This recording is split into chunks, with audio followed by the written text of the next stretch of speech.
OTB AM. The Sports Breakfast Show from Off the Ball.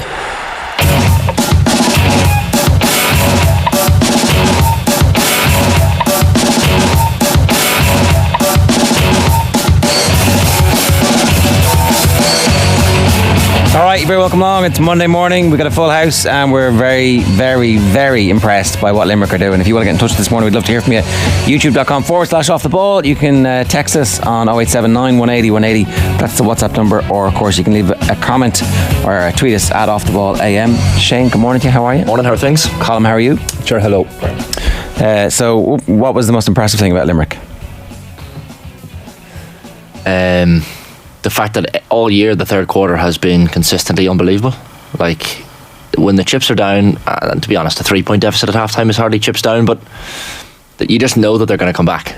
Like, you know that they have something left in the tank. I don't know if is it fitness, is it just sheer willpower or desire, but whatever they're doing in that camp, they're outrageous.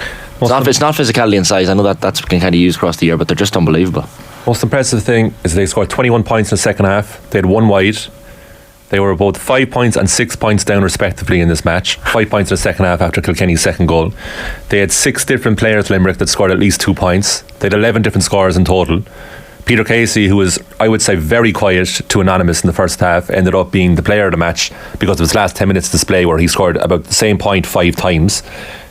Jim Burns scored 8 from wing back, 7 frees, 1 absolute monster point. Flanagan was afforded to be quiet. Hegarty wasn't outstanding. Cian Lynch stepped up as captain when they were 6 points down in the first half and brought other players into the game. For Tom Morrissey, was it his only point in the game? The last buck in the first half? I think Cian Lynch was man of the match. Incredible. There's so many reasons. Nicky Quaid's puck outs eventually. Well, Dan Morrissey being quietly brilliant. The crushing of the Kilkenny puck out in the second half. I think Kilkenny scored a goal that broke the net. Right, that was like quite literally, yes. Which should be one of those stories that everybody hears forever and ever. But I think maybe we'll forget about it because the game ended up being such a washout for the last 10 minutes. But some of the skill from Owen Cody, the dummy in the first half, it was actually Cian Lynch. He dummied, like one of the best reactors in Irish sport. Ends up being the victim of a dummy in the first half. You're like, wow. But and there was an incredible catch by TJ that he ends up winning the free from. But we should save this for the performance rankings. Okay. But there was one moment when the ball burst through the net and there was incredulity in the commentary. But it was actually an amazing moment to watch on TV rather than being added, I'd say, because it's gone through the net. No, we didn't know. Nobody thought it was goal until the umpire goes and gets the green flag, and I was like, at the match. What? Yeah, you could tell because there was just kind of a weird silence. Yeah, you could see the Kilkenny players pointing to the net, as in pointing to the umpires, going, "That was in." So at that point, I was like, "Well." The Limerick players kind of just turned around as if like no big deal. Yeah. No, it was no big deal because they got it back, blink of an eye. Yeah, all right. Do you want to just ignore this and get into the... You can do the coming up if you like. And here's what's coming up. The performance rankings are coming up imminently. We're going to have Seamus Hickey with you from 8 o'clock. Sarah Dunham giving us her thoughts from 8 to 25. We've got the sports news with Carl talking about the Open. It was grand. It was fairly obvious what was going to happen. And then nothing else happened apart from what was fairly obvious from Saturday on. Sarah Rowe is going to join us to talk to us about football. She's back down under. We'll also be over and back this morning to, is it the Woodlands Hotel? Is that where we are? So. In Limerick. It's the winning hotel for the 5th time in 6 years. We are now talking about all-time greats. I was talking to Anthony Nash on Friday and he was like, they're the greatest team of all time. No, you can't. You've got to win this game, and then we can start having that conversation. And then I met him afterwards and he's like, well, now you're gonna believe me, right? I was like, yeah, okay. Fair enough. It's very difficult now not to make the case that they're slightly ahead of Kilkenny, that Kilkenny team. Tommy Walsh was asked that by Aisling afterwards yesterday, and he's at very different eras, and it's true. How can you compare them? Different style of game. It is true. Different game. It's also mad to think that Limerick had won All-Ireland between the 1940s and 2018, and look at them now. People say they're the best ever, possibly, and next year they could be the best ever. Tommy did also say when Henry has 10, a load of us have 9. We thought we'd never get caught, but geez, these lads are going to do it. It looks like so. I think the Dublin football team are suddenly like feeling a little bit hot under the collar. Yeah. Going, these guys might be about to become the greatest GAA team of all time. Another big event the weekend too, just to be noted before we get into performance rankings. Barbie, very good. Ryan Gosling, unbelievable comic actor. Yeah. Also, the guy has it all. Like, we both watched it separately. We weren't together. Worth a watch, I think. Good message I behind haven't it. seen the other one that everyone's talking about. Yeah, a lot of pretty people. Just it's good to just watch them. You know. Oh, you were just getting your rocks off, were you?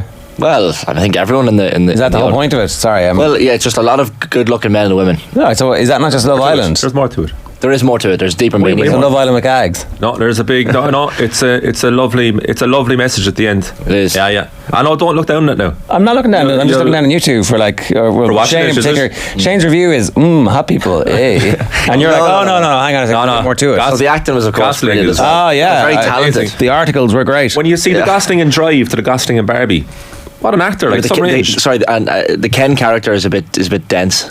Is the That's- Gosling he plays in, dance very well. He does. Go on. in Drive? Not just him looking good, No, really. pensive, very serious. Does he smile once? Maybe. Does he speak? 846 words He cries in the notebook. Okay. in the whole film, and he Okay. took out his own dialogue. Right. So there you go. Look, I'm not saying he's not a smart guy. I'm just saying that I think he's that fine actor. performance is vastly overrated, and the movie was in the end shite. No, it's a good movie. Barbie. It's not- no, Drive, it's Barbie is good. I haven't seen Oppenheimer, Drive. I'm going to see it this weekend. and I need to see The Deepest Breath on Netflix.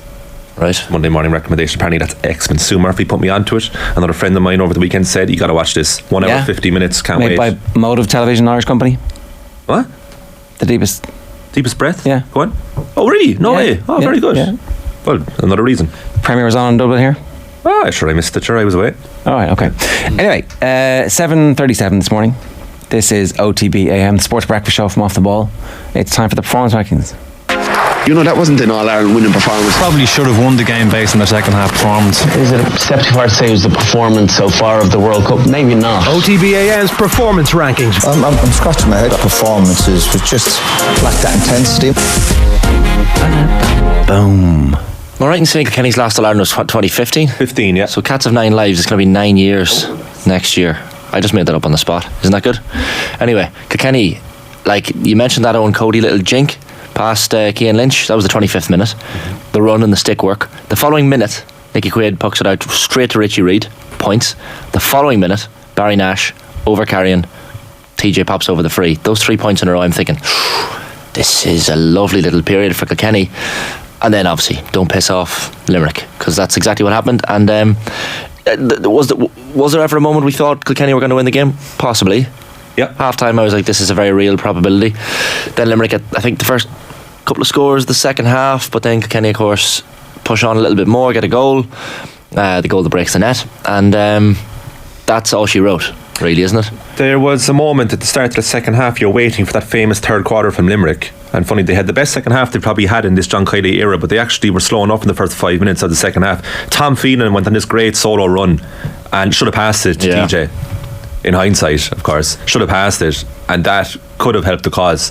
You could argue, well, Gillane had a chance in the first 30 seconds of the second half. If his touch was a bit off, it was fired into him, and if his touch was good, that was almost a certain goal. So there's chances either end. The biggest question you have to say is, how much does it cost to change the wedding venue and date? And is it worth doing that if your wedding is going to be on the same day or same weekend as an All-Ireland final? Because that is tough to do both. What's he going to do now? What's Buckley going to do now? Have a honeymoon. Have a honeymoon and think about, Jesus, was that all worth it? Was it? I'd still have fun.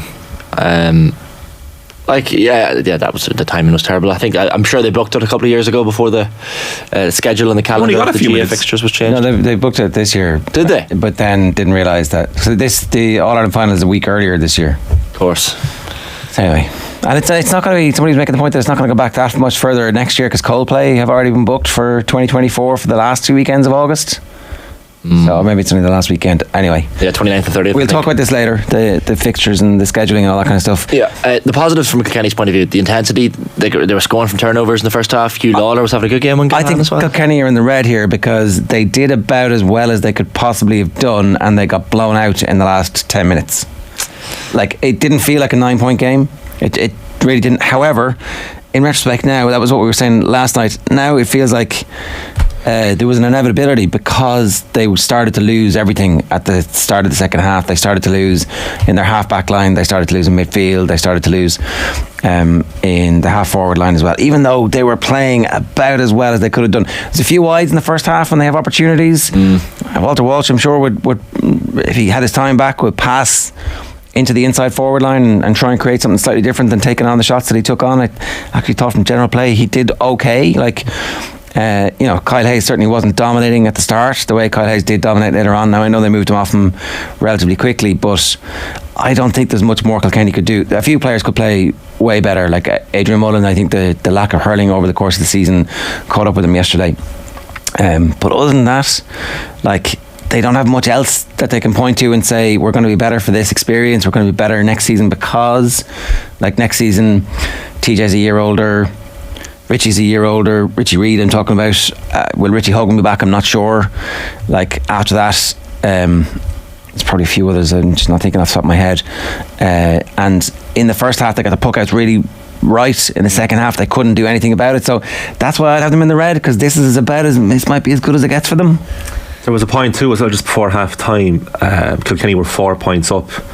Keoghan, I think, hit the post with an easy enough chance for a point, but it was actually fortuitous because it came down to Owen Cody and he tried to replicate his goal again, but it was an extremely tight angle. He put it across goal, but had he scored that was 7 points just before half time. Instead they went down the other end and Morrissey got his point. Now TJ had a free after that, which is central, and he put it wide, but then immediately scored a free afterwards. There was a definite sense that Kilkenny were targeting goals, and I guess the narrative in advance of the game was they're going to need goals to beat this Limerick team, because Limerick are going to probably hit 30 points, exactly what we expected them to hit. They probably needed leaders in the second half. Adrian Mullen, you mentioned, didn't really step up in the second half. TJ Reid probably, TJ's performance in the second half wasn't fantastic, but then none of the Kilkenny players could really get out of the second or third gear in the second half. They completely controlled that Limerick half back line in the first half, which was really, really impressive because it just isn't very regularly done. But when was it 11 Limerick players scored from play at one 11 yeah, that's, you can't legislate for that and you can't control that. Can you? No, it's Limerick. They just have so much shooting talent across the pitch. I know a lot of other teams at the top tier do, but they were winning their battles in the second half, Limerick, all over the pitch. And in the first half you could say Hugh Lawler was on top of Gillan. There was other battles that maybe were going Kilkenny's way, but I know Murphy's puckouts were working as well, but that didn't last. And I don't even think it's a fitness thing. It's just Limerick almost switch into gear when they want to. I'd say the class of 2023 between Kilkenny and Galway should go on a night out and just discuss the post-traumatic stress of what Limerick do to you in the second half, because they put both sides in the semi-final and final respectively put so much intensity into their performances, and they ran out of steam, and that's when Limerick got going. It's like fighting a heavyweight boxer where you give it your all and then that's not enough and you get knocked out. That's the feeling playing Limerick. Derek Ling mentioned the decisions at the end after the match. He said we didn't get the 50-50s. There was a couple of other decisions, and on 58 minutes there was that moment where there's a point or two in it, and the 65, Kenny should have had a 65. Should they?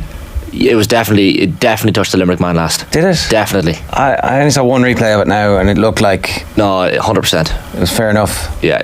I think it was 65. It did appear to touch the Limerick lad, and then he let it go, thinking it was a Kenny lad who last touched it, but the last touch for me was a Limerick all day long. They score straight off the puck out. Yeah, so it's a 2 point swing. 2 point swing. It was mad, but look, I understand where Derek Ling is coming from. I don't think it changed the. I think it's delaying the inevitable, really. Yeah, possibly. But look, they're in the red, so we should explain why, I suppose, or justify why. From the 28th minute onwards, they scored 1-7 compared to Limerick's 25 points. But on the other side, they're in the red because it's not getting any better than this. But how would you evaluate Ling's first year, or has this nothing to do with Ling because of Limerick? I think they were they provided a different challenge. I think they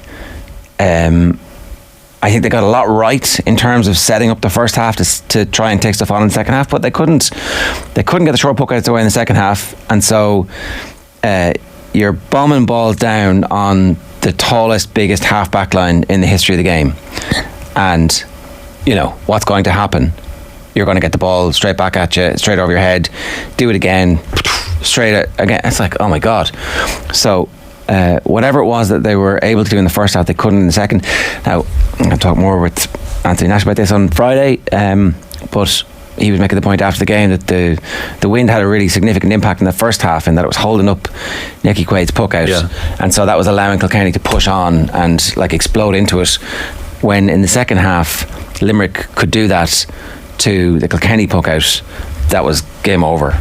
At half-time, one of the pundits in the studio was talking about the fact that Limerick need to do something different here. They might need to just completely change something. But then I was also concerned in the second half, and this has been pointed out in the comments as well.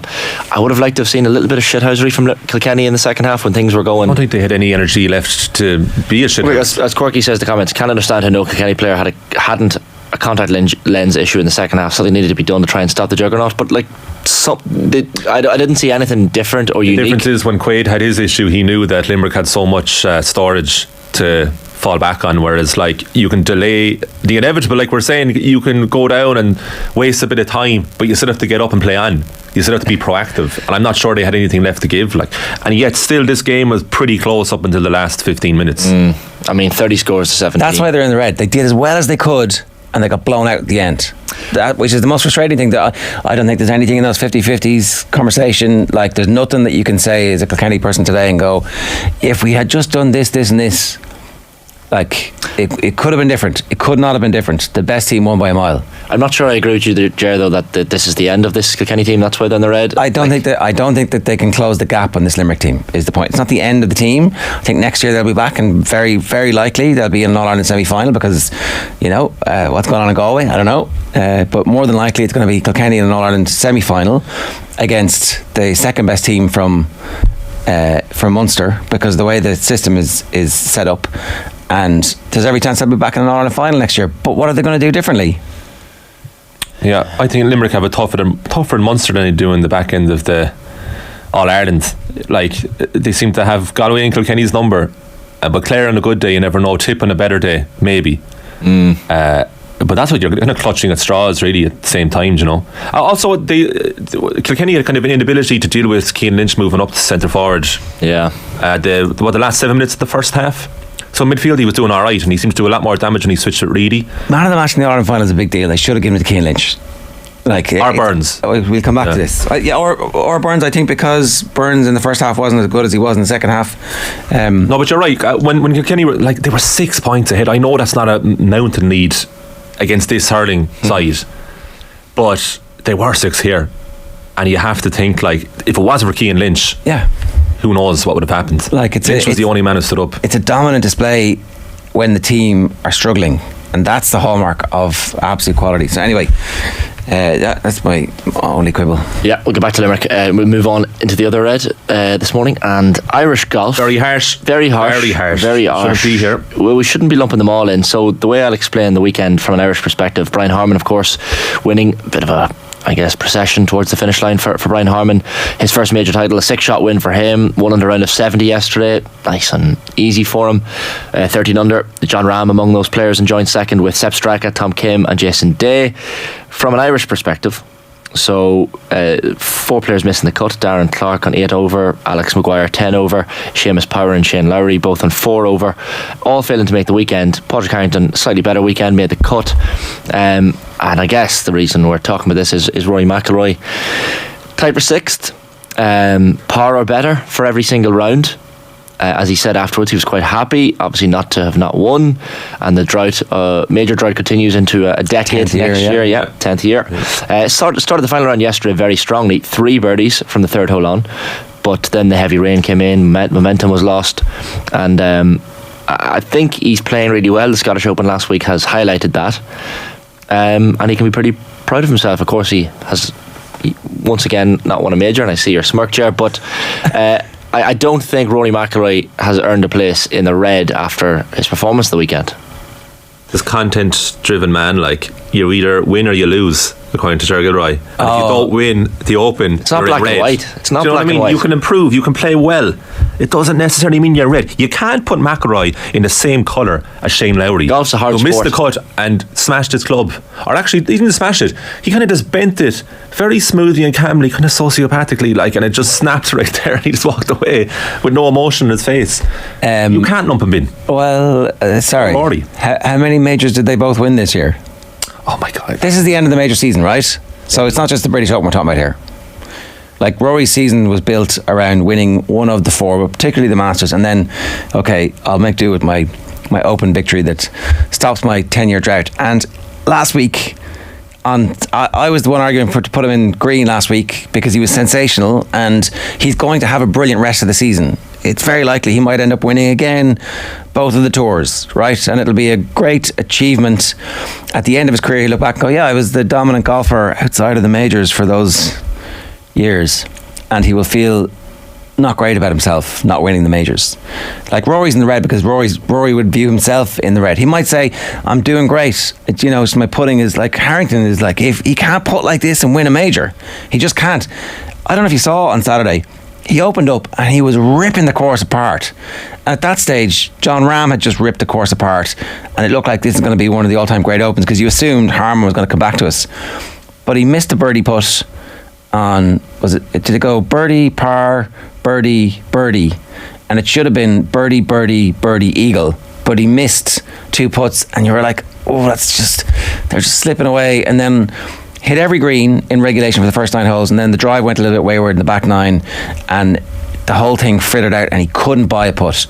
And even yesterday when he starts to get going, he just couldn't get the putts to drop to start making the crowd be noisy and to make Harman be sitting there going, uh-oh. But he could do it because his putting is not good enough at the moment. He won last week with his putting exactly like this. No, his putting wasn't exactly like this. Last week, some of the putts dropped. The putts dropped in 17 and 18 last week that weren't dropping this week. And that's the problem with McIlroy, is like absolutely sensational, but he's such a streaky putter that it's either hot or it's absolutely ice cold, and it was ice cold on Saturday and ice cold on Sunday, and he doesn't want to be in the amber. He doesn't want to be patronised by you two. Oh, Rory, well done, you got a top 10 in a major. He wouldn't want you as a coach or a confidant. You're telling him he's this big loser because he haven't won a major in 10 years. It's not that. Would you rather be patronised in amber or disrespected in red, Ger? He's being disrespected, being put in red, to be honest with you. Like, tied for 6th at the Open. Friends don't bullshit you, Shane. No, of course they don't. And he should be winning majors, but he did not play badly at the weekend. He played great, but he can't buy a putt. And that's why he can't be an amber. It's like 3/4 of my game is great. Drive for show, putt for dough. You can't. No, you can't. You just can't put him in red.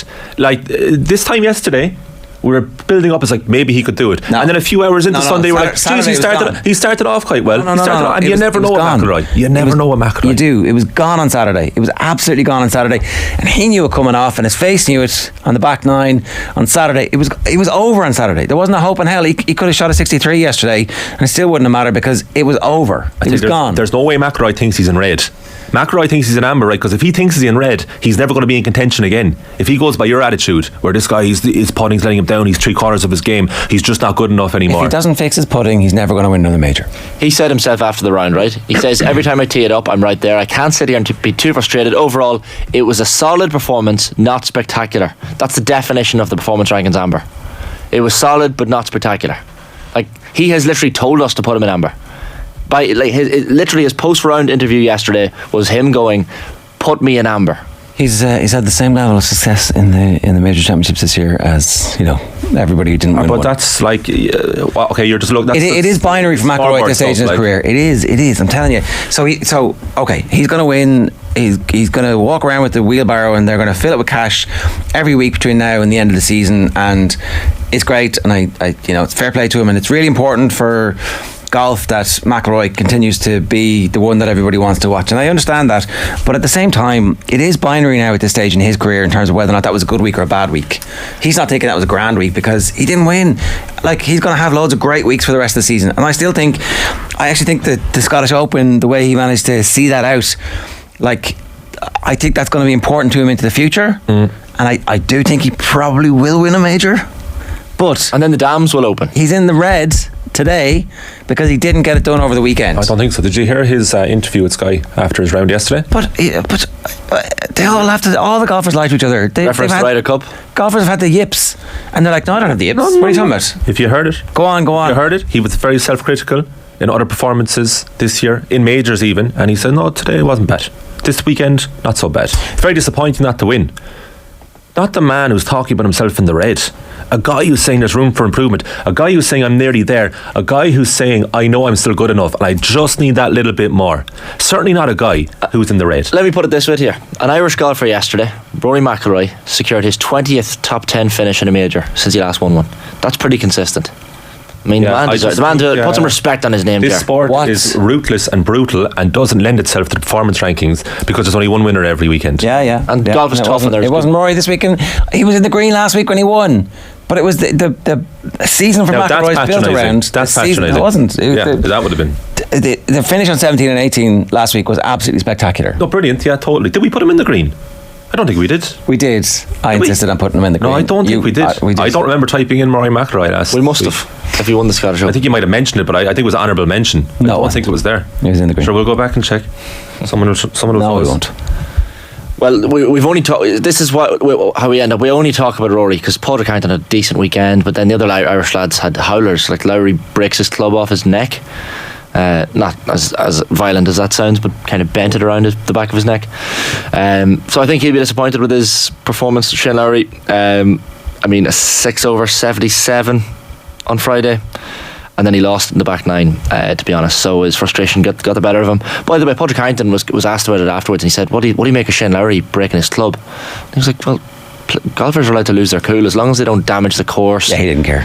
He didn't give. I mean, no, they're mates. I mean, I think he's right. Larry wants to break his club. He's got. Yeah. They're going to fix that. They'll fix that for him. They'll give him a new one. It'll be grand. Yeah, 100%. I mean, you're allowed to show a bit of frustration, I think. And Brian Harman, fairy tale week for him. 26th in the world. Just the third left-hander to win the Open, lads. Bob Charles in 1963 and Phil Mickelson in 2013. So good stats. Fun fact. It was very underwhelming, wasn't it, when he won? Absolutely bucketing him down on a Sunday evening. The kind of polite applause from the crowd. I know. He took it well, and then he's just walking off into the distance. And is Tommy Fleetwood also in the Amber lads? Is he? Why? Because he did well. I mean, earned a lot more money for himself in contention. They don't care about the money. They're so rich they don't care about the money anymore. He will win it unless it's live money. I'm glad you're not involved in golf. Like, you would break these people's spirit. Why is Jordan Henderson not in the red? Do we miss an opportunity here? You know you have an opportunity to influence these beforehand. I do, but it's just it's coming to me now. Do you know what I mean? You can sorry, why am Man United on the red? The Glazers are sticking around. Do we miss this too? This would be. I love this energy. Are you just repressing this? Do you know, this would be great. But well, look, this is what we went with, and I think it's fair. You can talk about United if you like, rather not. Well, we will. We have a good Amber though. The season is nearly upon us. We're like 10 days away from the Community Shield. Yeah. Is it that close? Jesus, it is. Right. Always thinks up when you do the old Community Shield. Who's in it this year? City and who won the cup? City against who came second? Presume Arsenal. City Arsenal. Yeah. It's not Man United for finishing runners up in the cup, no. I think it's usually the Premier League runners up, isn't it? It's Premier League runners up, yeah. Second, United City Arsenal. Correction. We'll move on to the Amber. GAA coverage and the GAA fixtures, generally speaking. The Camogie fixtures at the weekend went a little bit under the radar. Not least because it's All Ireland Hurling final weekend as well. But so you put Waterford Camogie in the green, right? Yeah, of course. And they're through. Is it 70 something years? 78 years since they've been in, and the both All Ireland semi-finals, puck of the ball in between the two of them, and the LGFA semi-finals are next weekend, but they're getting almost no coverage at the moment compared with. Well, the main bit of coverage about the LGFA and women's football season, Gaelic football, had been about the non-strike strike, right? That has been the significant thrust of the coverage, as opposed to analysis of the matches and everybody knowing exactly what's going on. But there's been big surprises, or big name teams have been going out and struggling, particularly in the football. And in the hurling, you've got this incredible bubbling up of Waterford, who might be about to win All Ireland before the men's team, and it's getting almost no coverage. I just think instead of aping what the men did with their season, there was a big opportunity for the women to let the men rush through. Like, okay, you've made a bad decision there. You hand the rest of the summer over to soccer and whatever else is going on, and they could have sat back and gone, well, it leaves us free for like all of August and the first 2 weeks of September. And we're going to have an All-Ireland hurling / Camogie final on the first Sunday in September, like there always is. It's going to be the women's. And I thought it was a fairly obvious thing to do. Obviously, the split season, they don't own their own pitches, and this is all part of the GAA, no, you've got to do what we're doing just in case, everybody realises these sports are amazing and you get all the coverage. I don't know what anyway. What's the rush? Why are we flaking through this? Like, I know it's... You're talking about the men's now, right? Everything. The last inter-county fixture is Sunday the 13th of August. It's just around the corner. I know it's for the club game, but my argument is club game's too parochial for everyone to be interested in. If you want to spread the game to the widest audience, what are you rushing for? This is great at the moment, like, it's adrenaline rush. It's like, now we're on to the football final, it's brilliant. Very, very exciting, but like, there's absolutely no room to breathe or reflect. Yeah, I disagree somewhat on the club thing. Club is parochial by its very definition, but I also think club is only parochial because it doesn't get the space to breathe, as you say. Like, it needs space to breathe in order for people to become interested. Does it need that much space? Well, like, do you know what? We were all interested in the Kilkenny Glen stuff last year because it had but that was an extraordinary moment, and it was obviously nothing to do with the fixture list. Yeah, it was mental, but like, the club fixtures. So did Glen beat Kilcoo in the Ulster final or Ulster semi-final? Ulster club final, yeah. Ulster club final. Like, so how many people were legitimately interested in that? Because I would have been on your side, Shane, the whole way through. I just don't feel like it has justified the handing over.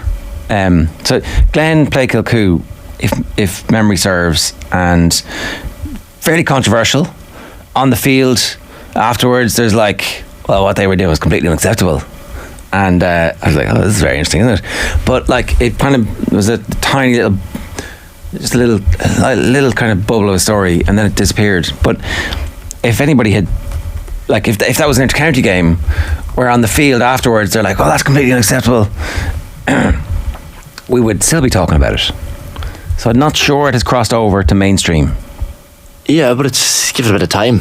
Like, the Dublin Senior Championship is very competitive. Kilkenny don't necessarily walk it. No, but they don't play very interesting football.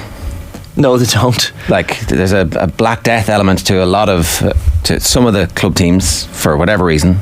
Yep. They don't play the same swashbuckling style as the county team.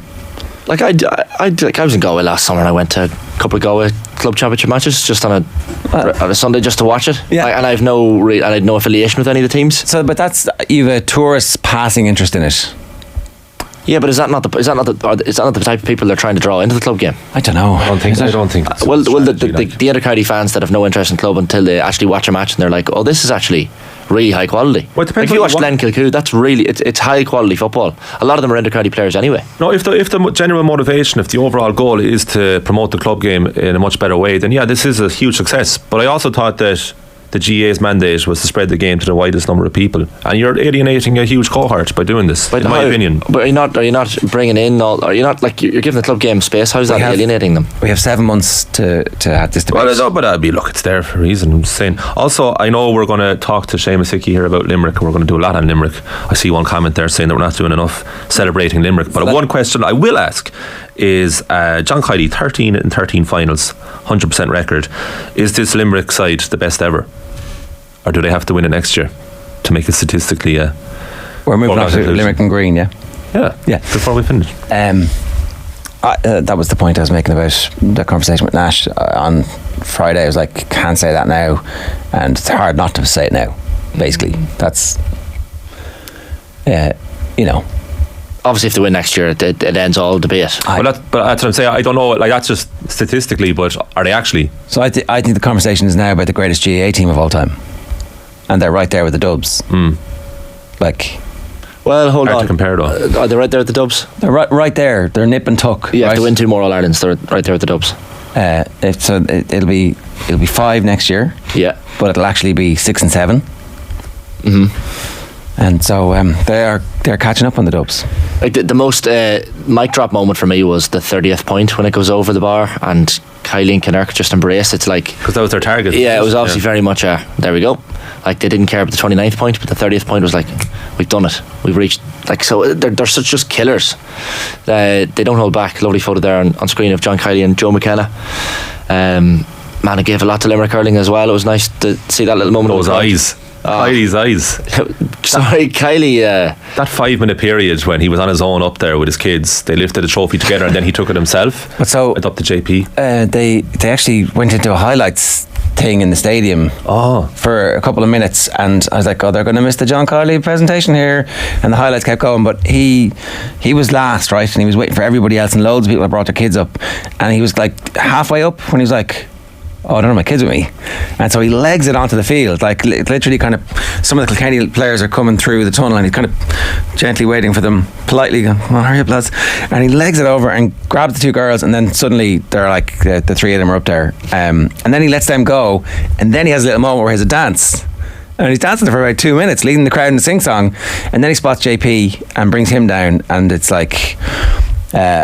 it was the most celebratory. I haven't seen all the trophy lifts now because some years you're just trying to get out, but a massive crowd stayed as well, and a lot of Kilkenny people stayed. So I think they were appreciating what they'd seen. Yeah, I know. I was noticing that when they ran away with it at the end of the game. I didn't see on TV anyway a lot of Kilkenny fans leaving, but that 5 minute period or so where Kylie just went into overdrive was magic. Love seeing that. Even before his interview on TV, he was losing the head. No inhibitions, like, just went for it. Yeah. And that is, like, to pardon the cliche, that is what it's all about, though. Like, that is just brilliant to see. Why do you think was it because it's 4 in a row? I'd say it's relief because it was before the semi-final against Galway. He was getting a bit ratty with media, felt there was a bit of an unfair dig at his players and his squad, and the perceived unfair advantage that they have, and he obviously disagrees, and he said they put a lot of work into it. This is all very natural stuff. So I think it's the release of energy. Yeah, and the start of the year was there's a softening up going on against us. So like it had been the slow steady build, and the Munster Championship, as somebody in the comments says, they needed Tipperary to screw up for them to be able to win the competition, and winning that competition gave them the time off to work on stuff and get everybody back fit, as opposed to playing an extra game. That's why I think Munster might be more of a challenge for them these days than the latter part of Ireland. That was the consensus among the people I was speaking to. Just get out of Munster, because they're 9 point semi-final victory, 9 point final victory. I mean, is there a Croke Park team? Like all the cliches about the great teams, like, well, they really do come alive in Croke Park. They seem to understand the geometry of the stadium better than any team who's ever played there. It's also like the Limerick support. There should be a word of the Limerick support, because Aisling O'Reilly spoke to a few ones in outside Croke Park, and they actually said the interest in this team has reached fever pitch. Like, you'd think in the first year this will be at its highest, but every year that Limerick get better and better. And I met Hammy Dawson, a Limerick superfan, down in Limerick last week. They lose their heads over this team, like, and rightly so. They're unbelievable. Cal O'Neill is 21 years of age, comes off the bench and does what he does as well. Like, the future, it's not the end of this team either, which is scary. No, the age profile is good, but at the same time, Munster was a real struggle for them. Like, and Clare right there with them. Oh, Clare must be kicking themselves. What the hell do they have to do to beat Kilkenny? Because I think Clare would have had more in the tank in the last 10 minutes. And I don't know if they just understand a bit more, or if they're less in awe of this Limerick team because they play them more often. I don't know. Let's talk about that with Seamus Hickey in a moment. There's one more left, Waterford, and we're going to do this in more detail with Sarah Donovan. Yeah, I think we should mention definitely Waterford after the weekend. Of course, Cork progressed into the All-Ireland Camogie final as well with a 15 points to 2-6 win over Galway. But it was really all about Waterford, wasn't it? And 78-year gap bridged. Started out of the blocks pretty slowly in that semi-final as well, but I mean, came into it, and in the end it was a 112 to 111 win over Tipperary. That slow start, 1945 was their last appearance in a final. Beth Carton, player of the match, but other players stepped up to the mark as well. Vicky Faulkner in defence, Lorraine Bray as well. It was Carton that gets player of the match because she gets 8 points, half of them from play.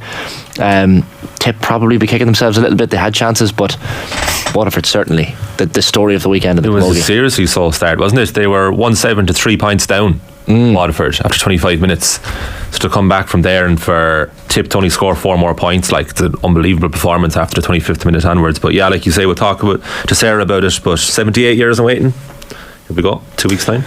Right, that's this week's performance rankings. OTB AM's performance rankings. 8 minutes past 8 this morning. Braeburn Coffee, the official coffee partner of OTB. Braeburn Coffee is coming to an Applegreen near you. New Braeburn locations are popping up every month, so visit applegreenstores.com/Braeburn to find your nearest Braeburn Coffee experience. After the break, Seamus Hickey. First, Tommy Walsh speaking with Aisling at full time. Sure, it is impossible.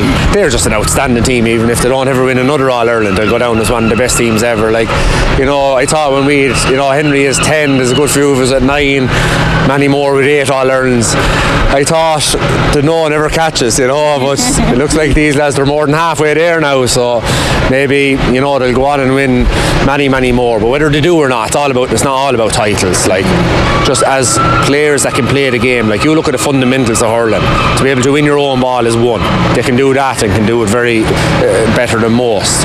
Fitness, sure, they're one of the fittest teams I'd say has ever played the game. Heart, mindsets. They're the best, and they seem to be the best at all aspects of the game. But probably a fundamental of the GA, which was never there, of hurling that was never there before, was to play around with the ball. 5-yard, 10-yard passes. That was always frowned upon in hurling. The traditionalists, and I'm probably one of them, never got great enjoyment out of that. But they're after taking that now to a new level. So now if you want to, I suppose, take down this team or even, win all Irelands now, I think that's a fourth fundamental that will come into it that you may learn whether you like it or not. OTB AM. We're going to Australia. Surely. No, there's no surely. Screw you, accountants. You can't stop us now. Off the ball. Cheering on the girls in green. OTB AM. The Sports Breakfast Show from Off the Ball. All right, it is 10 minutes past 8 this morning. I'm delighted to say Seamus Hickey is with us. Seamus, congratulations on being from Limerick, because you guys are kings of the world. Listen, it's hard to believe. It's incredible to believe. 4 in a row. It has actually happened in Limerick. It's bananas, and to hear the likes of Tommy Walsh talking about it, and the likes of the Kilkenny players that have had 8 All-Irelands, it's wild to think that Limerick are in the same conversation. Just considering what we endured in the 90s for such incredible teams, like really, really talented teams, couldn't do it. We had a go in the 2000s and I suppose the teens. But like this team, they're just phenomenal. Like, and then I was standing there with my hands in my head at the full-time whistle yesterday, just really, really taking it in and just trying to appreciate how lucky we are to be represented by the group of men and women in the Limerick setup. They're an exceptional bunch, and you're just incredibly proud of them. It's funny, but generally when any sporting team or person exerts such dominance over their rivals, there's like a brooding sense of, we're sick of this. But actually I don't really feel that from the general public yet. I mean, I'm sure Tip fans maybe might feel a little bit different, some Clare fans and but even the Kilkenny fans was like, what do we? Yeah, we didn't nearly beat them. We weren't like, it wasn't like something happened that we're like, we're so close to them. It's just, there was a big Kilkenny crowd who stayed, particularly on the hill, to watch the presentation, which is unusual, I think. I mean, I don't remember it, but there's just this kind of, everybody wants to soak in the level of achievement and greatness we're seeing. So that was a credit to the performance. The second half performance yesterday was worldly. It was incredible.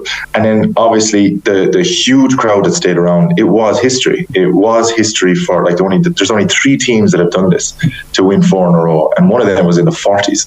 So you're talking about that incredible Kilkenny team from 06 to 09, and what it took to stop them in 2010 from Tipperary was, arguably the greatest All-Ireland final that we've ever seen. So, Limerick are now in that conversation, and I think it was respect for the performance, it was respect for the history that probably brought that about. Like, I've followed the media cycle for the last couple of years around this Limerick team. There's fatigue. There's no doubt about that. Like, I know that people would prefer, something different, and change is good in sport. For supporters like ourselves, we're really just trying to appreciate what it lasts. But I really do think that it was the performance. It was the second half, and just the sheer class of it that it's exceptionally difficult to do anything but sit back and appreciate the quality and the skill and the mental fortitude to be 6 points down in the first half and to produce what they did in the second half. It's right. I think it's only right that you sit back and you applaud that. Could you have possibly foreseen this, Seamus, in the couple of years before, say, 2018? Because I was chatting to him in Cregan last week, and he referenced the Lifting the Treaty Academy that was set up. the Mary I win in 2016, the first ever Mary I Skipping Cup win. And at that point, I think Eamon Cregan did an interview in 2016 where he said it's an absolute disgrace, the gap between 73 and then.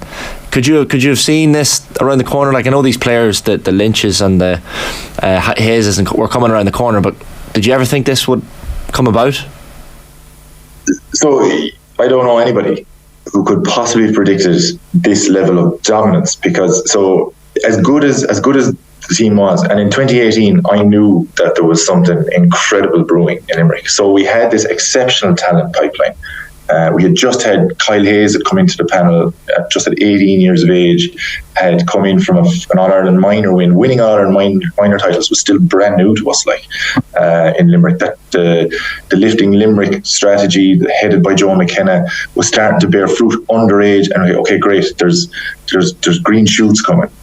And when we won in 18, I said, it's going to be impossible to stop this team. And I retired at the end of 18, fully aware that I was, I was sitting out on Ireland with this team that was there. And it's a combination of the exceptional talent. Paul Kimmage, and Cian mentioned him in his speech yesterday. His hurling knowledge, his training, his ability to convey, just the importance of discipline, structure, shape, and how he wanted the game played, and then the strengths of the players then were able to execute it. John Kiley's ability to just, I suppose, to lead the ship, be an incredible figurehead, make good decisions, and trust the players. It's a whole package. And I mentioned this over the weekend, that continuity, and I suppose, it can't be taken for granted. I suppose the commitment and the effort that's required to sustain this, and you saw it with Jim Gavin in Dublin. The personal sacrifice you have to make to lead, this a group, and as special as the group is, it doesn't lessen the burden. And that's what Limerick have had. And to say that you could have foreseen this, I couldn't have foreseen 4 in a row, no way, because the standard of hurling, I felt, was on the up. In 2018, I thought there was far more competitors. I thought there was far more teams coming. Clare, particularly, Cork were, they really looked like they were coming in 2021. Tip after a great start to this year, I thought with Liam Cahill we're going to be in the shake-up, and Kilkenny. So I couldn't have seen this dominance, and it's an incredible reflection on the Limerick team that they've just found a way every single time. The semi-final and final victories over the last couple of years. I said last year's final, obviously it ends up quite close, but it did feel like Limerick were certainly the better team on the day. And the difference between the Croke Park games and the Munster games is it feels quite pronounced. Certainly some Munster hurling people that I was talking to last night were like, once they get out of Munster next year, that's all they need to look after from this point forward, because that is such a dogfight. So then this is, and I think you mentioned it just before the break as well. Like, so to get to a Munster final means you get a break. You get 2 weeks to prepare for a Munster final. Then you come out of the Munster final. If you win the Munster final, you get 3 weeks to prepare for an All-Ireland semi-final. Otherwise, it's the turnaround of 2 weeks to a quarter final. But in the Munster Championship, it's week on week with a break week thrown in there in the middle. And it's exceptionally tough to like the Limerick Clare game in the Gaelic grounds was an evening game. It was for Clare, it was 6 days after they played Tipperary in Ennis. For Limerick, it was an absolute dogfight against one of the most fiercest rivals over the last 4 years. And to recover from that then again in a 6 or 7 day span and play another team, it's just a really difficult thing to do. And the Munster Championship is, and there has been a little bit of eye rolling and the romanticising of the Munster Championship, but it's just that difficult. When Kilkenny won their 4 in a row, sometimes it was a sleepwalk through the Leinster Championship, and it was the peak for the All-Ireland series of a semi-final and final. If you can get to the semi-final, and that's what I was really unsure about this year with Limerick, was the road that they'd have to go, whether it would be a qualifier route, whether it be a quarter-final route. They just benefit. They benefit from being together longer. They benefit as a team for gelling in terms of game plans and planning, that the extra time they're able to give it for the semi-final, for the final, and they've more in the tank.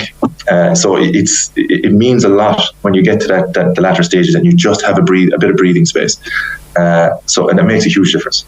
I think Cian Lynch referenced the squad of 37 in his speech yesterday, Seamus, and when you look at it, like if you'd said before the game Hegarty would have a quiet enough game by his standards, like Gillan as well, Flanagan, compared to what we're used to seeing them perform at, and then this is a team without Sean Finn and Declan Hannon as well, like that makes it all the more remarkable. Like they're players who weren't involved maybe in previous years or games, and they're just stepping up. That really struck me especially after the semi-final. So I was of the opinion definitely in the last 4 years, that Limerick's half forward line were absolutely crucial to everything that we did in terms of retention of puck out, in terms of the physicality around the middle, and Tom Morrissey and Garrod were orchestrators in chief of the destruction around the middle third. Limerick were so dominant there for I would say the previous 3 years. This year, Tom Morrissey has been fantastic for the Munster Championship. Really, really carried the line, I would say, when Cian and Garrod weren't doing so well. But for Limerick to find a way, they have found a way in every single game. When questions have been asked in tight games, in games when they've been 6 points down against Galway, they could have been 9 points down. With a goal chance for Galway. Kilkenny had 2 goal chances outside of the 2 that they got. Owen Cody flashed the ball wide in the first half. That could have gone to the far post. He really did look sharp in the first half.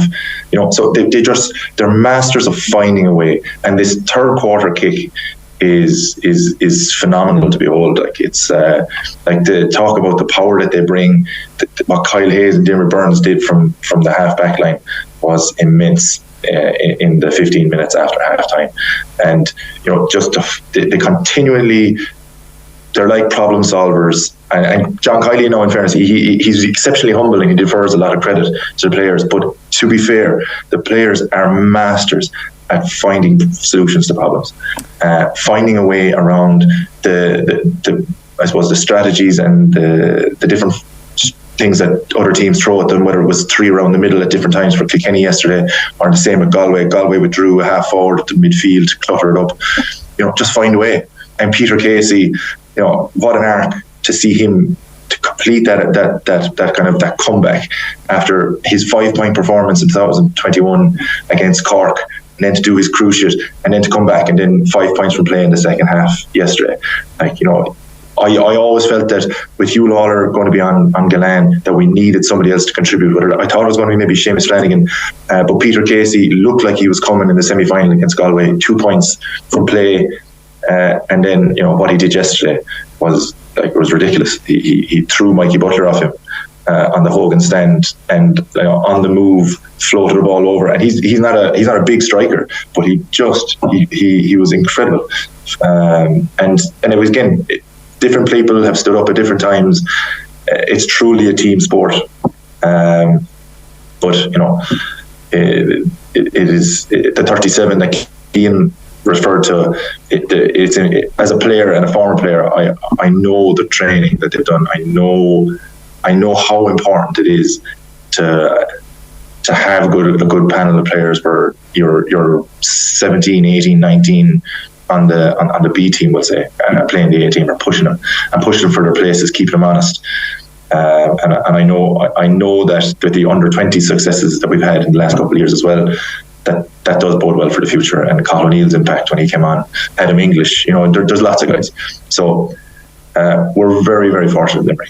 We should talk a little bit about the first half, because I actually think Kilkenny did really well. That, like, if you were going to be drawing up a template for causing Limerick trouble, it was being able to effectively have a short puck out, which meant that you can then, move Limerick around the place. They were hunting in packs. They were absolutely voracious in appetite and application, and a lot of their players, most of their big players, were playing quite well. They're getting Owen Cody into the game early, and he's having success, and that was maybe slightly different from the previous year. They'd started well. They hadn't allowed Garrod Hegarty to rampage through and score an all-time great goal, and I thought, some of the passing that Limerick had in that first half in particular. The radar was just slightly off, the touch was slightly off.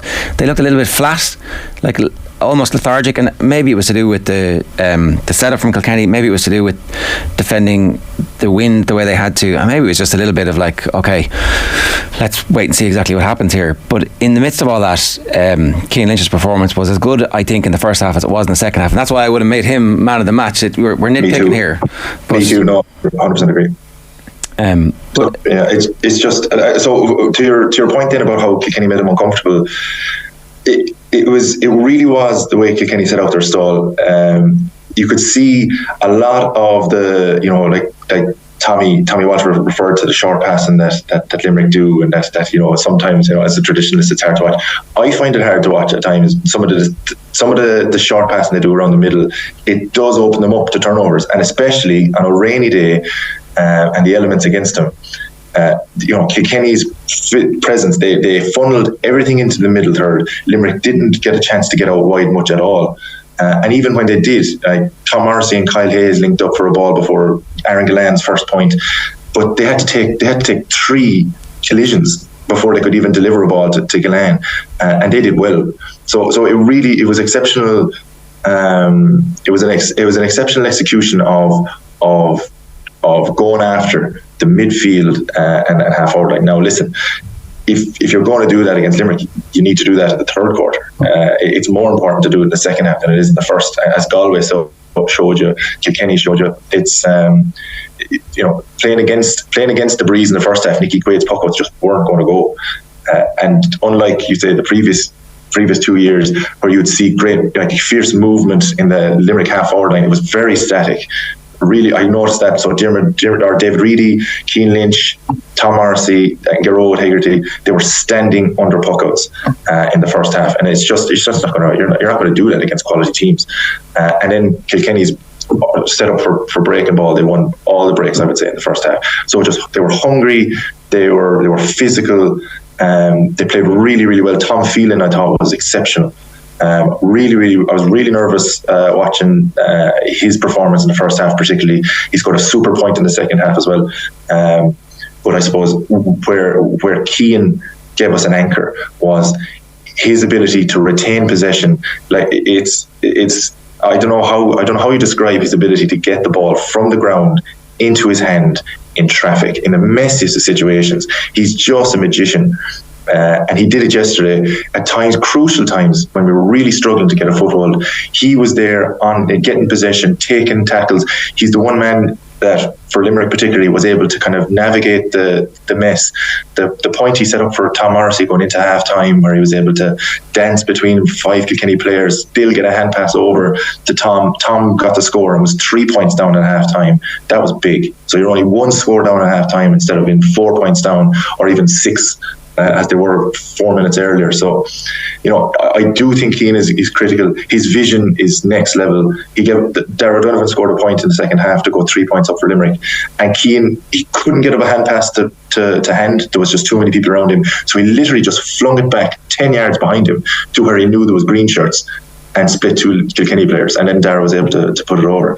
In Declan's absence, I thought his leadership was huge, and it was necessary because Kilkenny were really threatening to stretch away in the first half.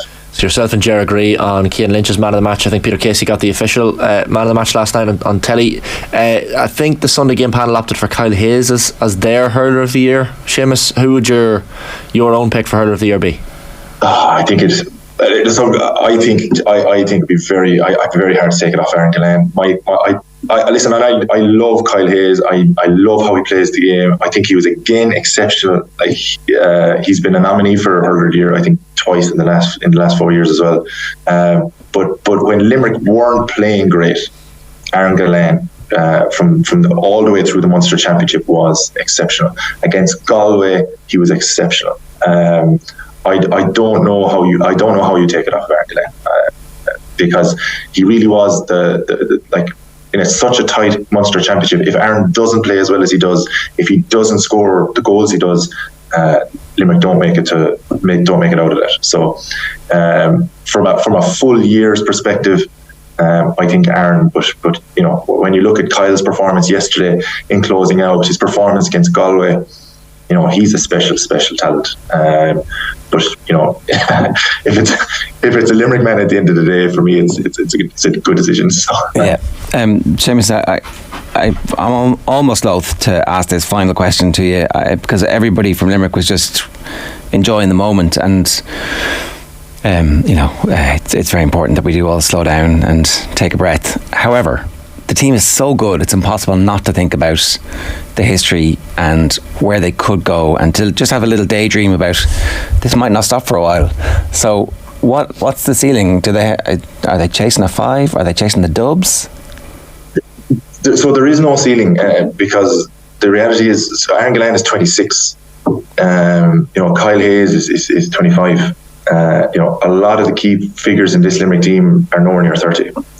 So you know, the reality is that, and I'm guilty of being nervous and been slightly doubtful and been kind of scarred by Limerick history, and it was nearly too good to be true for so long. And you know, anybody that asked me before the game yesterday, I was nuts because, you know, again, Munster had been come so hard, and because we were being brought back to the pack in a lot of games. And playing to the level, I would say, of the opposition rather than what we were capable of, and injuries, etc., etc. I didn't know, I didn't see, I didn't believe that performance in the second half was possible against a team as good as Kilkenny. So you know, when they produced what they produced on Sunday, you know, it's hard to say that, you know, anybody's going to stop them until they're stopped, and that's one of the, I suppose, the most honest things I can say is until they're beaten, they're the best, and you know, for me, the limit is endless, really, until somebody gets it together, whether it's Kilkenny or whether it's Clare or whether it's Tipperary or Cork or Galway. You know, someone has to take them down, and Limerick have shown that they're very adaptable. So it's good to dream, Limerick. Yeah, exactly. Enjoy the daydreams, but enjoy the reality too, because the reality is pretty awesome. Seamus, great stuff. Thanks a million. Thanks, man. Bye. Seamus Hickey there, enjoying every second of it. Off the Ball coming to the Cork Podcast Festival on Sunday, the 27th of August, in the Cork Opera House. Jimmy Barry Murphy in the house, plus a few other famous faces to be announced. For tickets, go to corkpodcastfestival.ie/off the ball. Speaking of Cork, Sarah Donovan joins us in the studio. Good morning, lads. How are you? I'm devastated it's all over. I know. That's one side of it, isn't it? I've club camogie training tonight. The club isn't the same. You're not buying it? Look, I absolutely loved every minute of the last 6 months. It's been a roller coaster, helped by the fact that Limerick's season has been so mistake laden. Yeah. And yet they cruised to a finish yesterday. Best to last. Yeah. They're obviously not just a Croke Park team because they've won everywhere, but they're an amazing Croke Park team. What they managed to do yesterday and what we looked for, I suppose, during the week was Kilkenny, you know, a performance, a reaction. Yeah. For, we're going to say 28 minutes, 29 minutes yesterday, Kilkenny had them on the ropes, and that's probably epitomised by Tom Phelan's performance against Diarmuid Burns. And Tom Phelan, every time he won the ball and every time, you know, the ball goes over the bar, you're going, he's given this fella serious hassle. And then it's Diarmuid Burns tracks him down like Terminator and turns him over, and then that starts the resurgence. Yeah, it was incredible. Yeah, it was that quick turnover, wasn't it?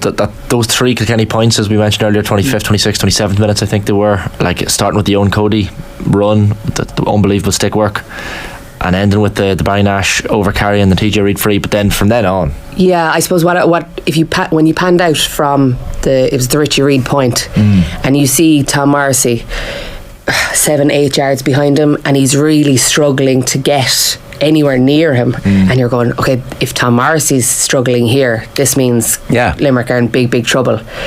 And then it's the Diarmuid Burns run, dispossession, and then they start to motor. This is at the end of the first half to get them back in. So this is the start of the second half. What I'm saying is the performance of Diarmuid Burns in the first half, you know, wasn't up to par, and then in the second half it's all-time great again. The thing is, right, because like it felt like Kilkenny were much further ahead on the field than on the scoreboard at half time, And it felt like the last couple of minutes of the first half, Limerick started to be able to do some bits and pieces that were like, oh no, we're still Limerick, don't worry about it. Cian Lynch started to do some bits and pieces. He had some support from, there was a bit of Kyle Hayes. There was at one of the points there that Seamus Hickey was talking about at the end of the first half, they got a couple of points to bring it back from 6 to 3, and it was like, just a little bit easy. Yeah, so the Gillane, the cuteness, the composure, Gillane in the first half, you could say he's chasing hurler of the year.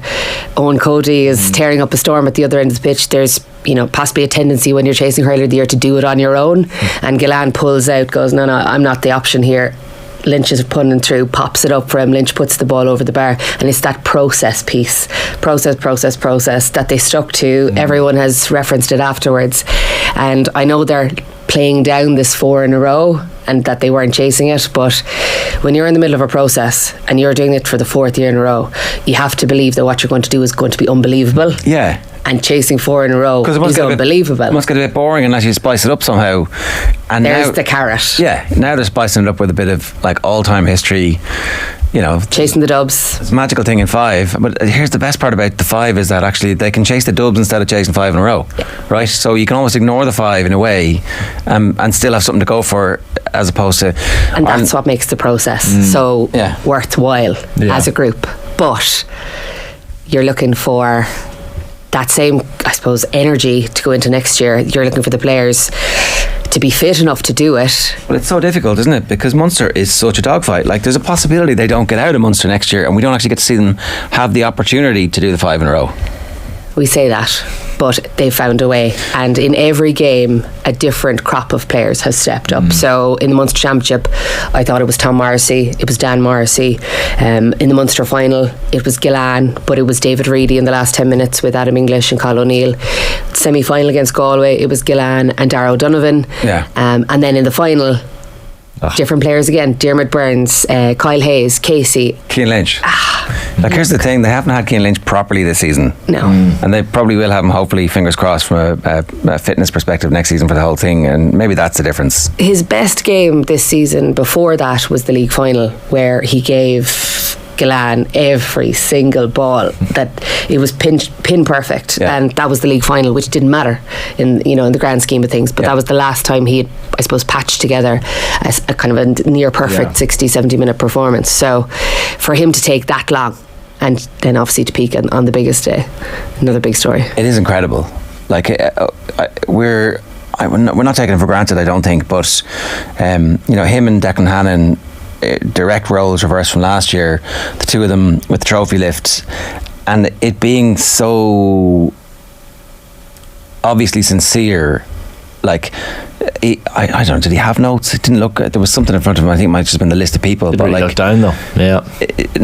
It was just so like, here I'm going to talk about everything that's really important. But if you're 4 years they're actually 6 years in the setup, right? Because they've won 5 of 6, and you're meeting the same guys coming in and out the door at you for 6 years. It's very easy for them to flash in front of you on the biggest stage. So I think he did a brilliant job yesterday. Yeah. And that's the sincerity that you're talking about. He's thinking about every single fellow who tapped him on the back for the last 6 years in every training ground and every pitch that he's been through. We're not a team, we're a family, through thick and thin, and especially on the good days. It was just, I don't know, like, unfortunately the speeches have to be so long because there's so many different people to thank now, but it was really special, I thought. And the celebrations that Kylie had with his family, and taking the moment afterwards, and then just going completely mad. Like, completely mad. Bananas. Great.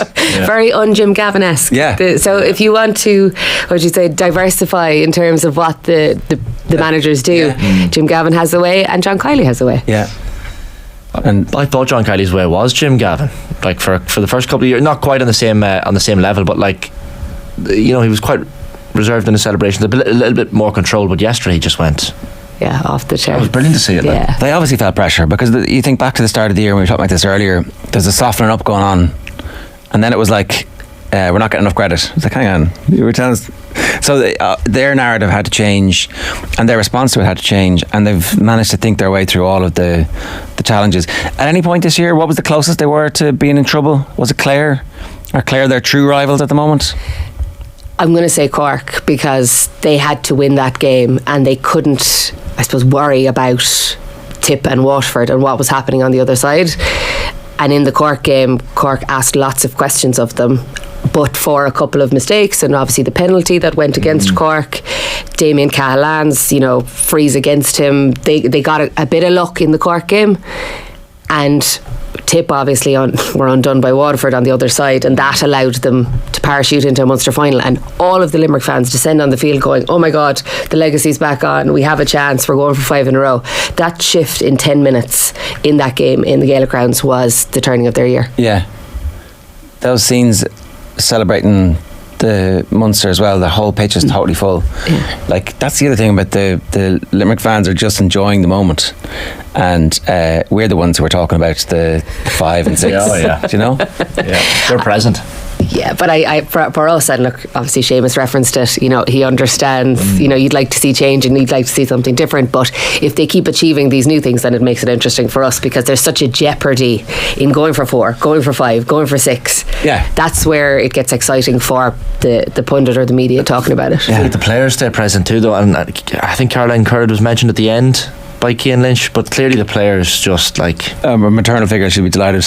Yeah, it's like, what? It's the least sexy thing you can say about it. Yeah, sometimes. Yeah, sometimes.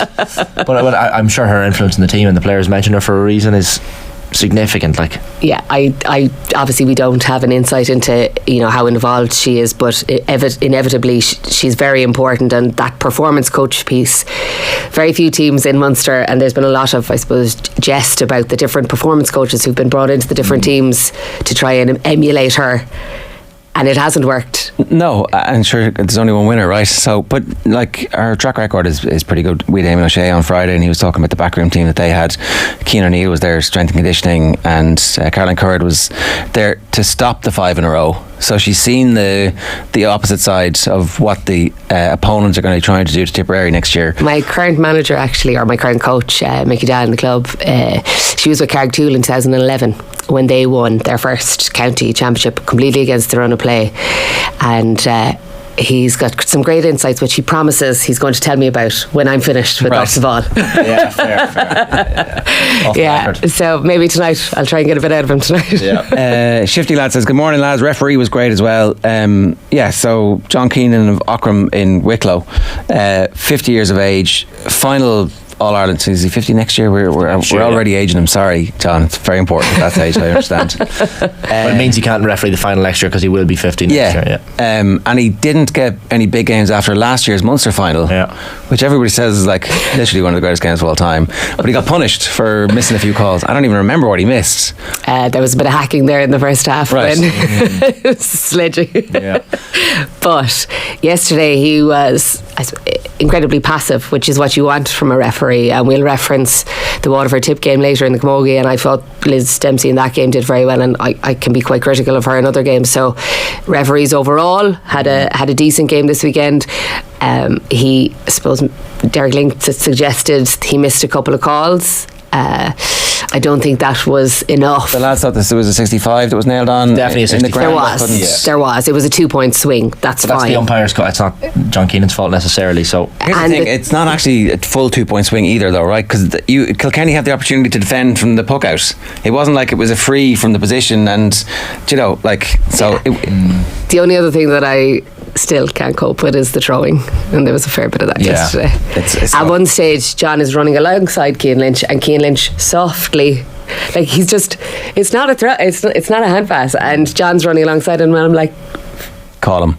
Yeah. So that's the only criticism I have of John from yesterday, but I don't think it's going to impact the game, because I think Limerick were always going to do what they did and cruise to that final whistle. Should they do this on a case-by-case basis, or is a hard cut-off of 50 the correct thing to do? Would there be better being a fitness test that if you hit this level of fitness you can keep going? Because famously the Maldini project at Milan, they were like, we can keep Paolo Maldini for an extra year, or we can sign a kid, spend 4 years getting him up to a level, and he's never going to be as good as Maldini is because of the experience he has. And then Munster Rugby embraced this and tried to keep their players for as long as possible because you can see the value of it. He now has the experience of refereeing this All-Ireland final. Apparently there's a good young Limerick referee as well who's not getting games because obviously Limerick are so good. This is Johnny Murphy that you're referring to, I think. Yeah. So what do you do if you're the GA when you come up with a to a situation like this? Like, I understand why you have these rules. There has to be some point where they've moved on everything they've ever wanted to move on. They can move on this if they want, and if John Keenan is fit enough next year, there shouldn't be an issue here. They've changed the penalty because of Nash. Like they've changed the game in every which way. So let's not get, So you think it should be a fitness criteria as opposed to an age-based criteria? There's nothing going to change between now and next January with John Keenan. He's not going to go on the beer for the winter, Yeah. He's not going to come back 2 stone heavier. Or I doubt he will, but let's be honest, he should get a window if he wants to be there. So I it's unfair to obviously ask, but how many All-Irelands are Limerick going to win? 1 more. Right. Not the 6.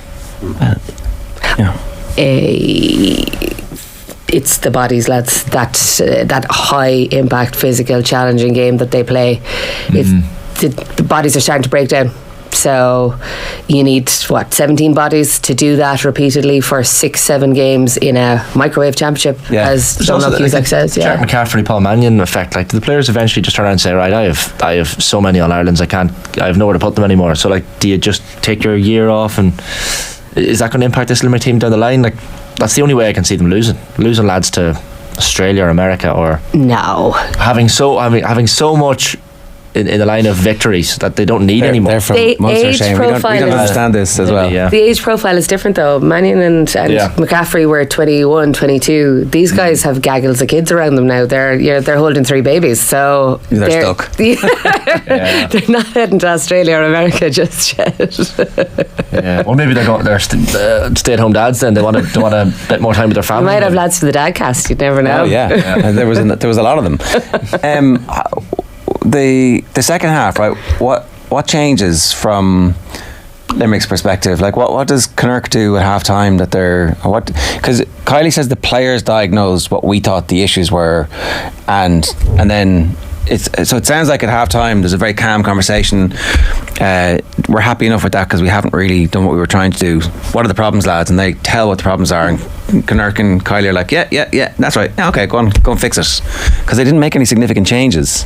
Well, the problems are what we kind of spoke about at the start, that Richie Reid point where Tom Morrissey can't get close enough to him. So it's not that it's Tom Morrissey's fault, it's that he needs support. So it's like an accordion effect. They start to contract and like they're literally moving in and out as a group, the half back line and the half forward line, squeezing Kilkenny to put the pressure on them so that the short puck out isn't an option. Kilkenny panic, start to lump the ball long, and then Limerick are like, let's go, like let's batter it. And if you saw actually the Limerick midfielder in a couple of stages, all they had to do was bat the ball down, and next thing Garrod Hagerty's running at it, Lynch is running at it, and they're coming back and turning towards the Kilkenny goal. It's literally like an accordion. The lads are just going in and out, take the ball and let's go again. And that's how easy it was for Limerick to squeeze Kilkenny. And I think one of the other things probably is that the short puck out starts to malfunction a little bit for Kilkenny at the start of the second half, and then they just lose the confidence in it. And once that's gone, they're lumping ball, and Limerick are like, thanks very much, lads. Yeah, and like it looked like they still had the confidence. You remember the Hugh Lawler ball to TJ Reid, where it's just like Razor and TJ comes through with the hand and then they're moving. But all Limerick did was dial up the pressure and start to squeeze them in, and instead of having one guy running at you, you had a guy running at you from the behind, from back and at you, both sides. Yeah, it was terrifying. Yeah, absolutely terrifying. Are Clare the second best team in the country at the moment? Yeah. Why can't they beat Kilkenny? Because of that first half, because of that horrendous decision to go with the sweeper. Have we seen it from the best teams this year? There was a few bit in period in the first half when things were going well for Kilkenny that they actually did have one. I was like, oh, this is interesting. But then immediately afterwards, for the next puck out, they had 6 forwards and 6 backs. So obviously you can do a bit of it in games, but you can't do it to the extent that Clare tried, and to do it for the period of time that Clare did. So I think they'll look back on the season and go, that decision to do that in the first half was their undoing. It had to be. And the difficulty is that, right, like for them the long winter is recrimination as opposed to self-confidence, like, oh, we were so close again.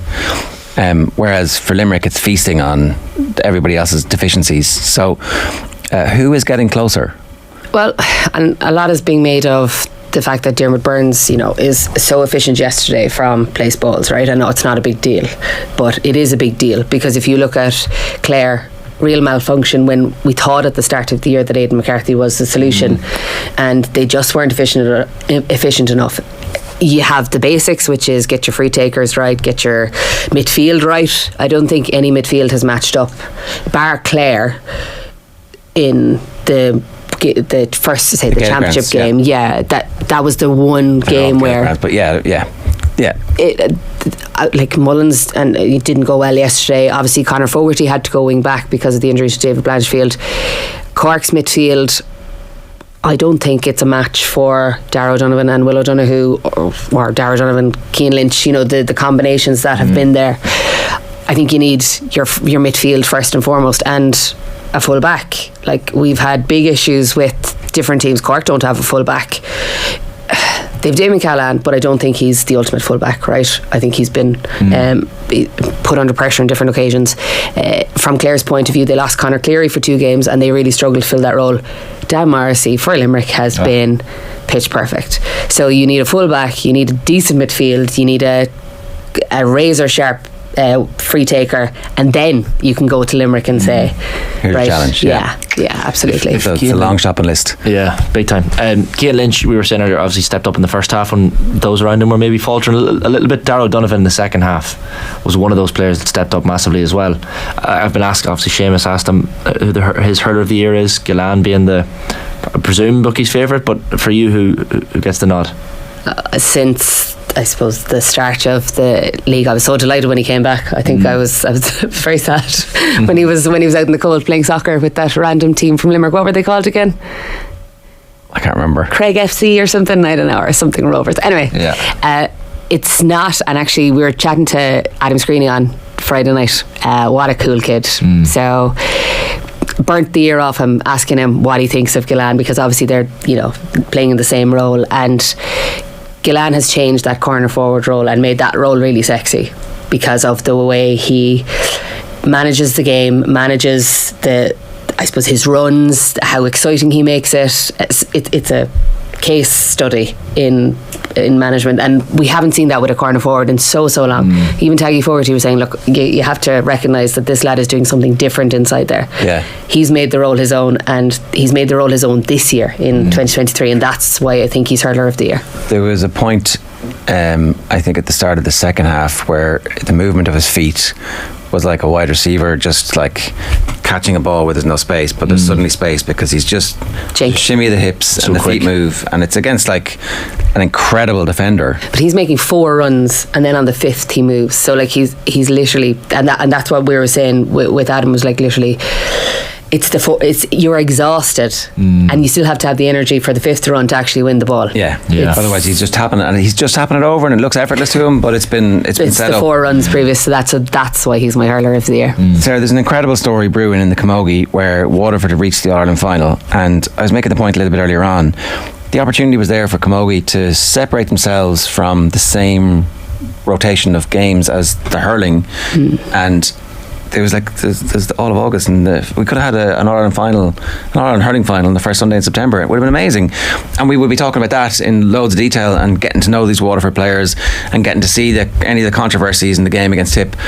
But instead it's swallowed by the all-time great Limerick team, and so I feel like that decision was a bad decision in the first place, and I'm not quite sure why the Camogie and the LGFA feel like they need to tack on to be on the same. The same thing's going to happen with the women's football next weekend.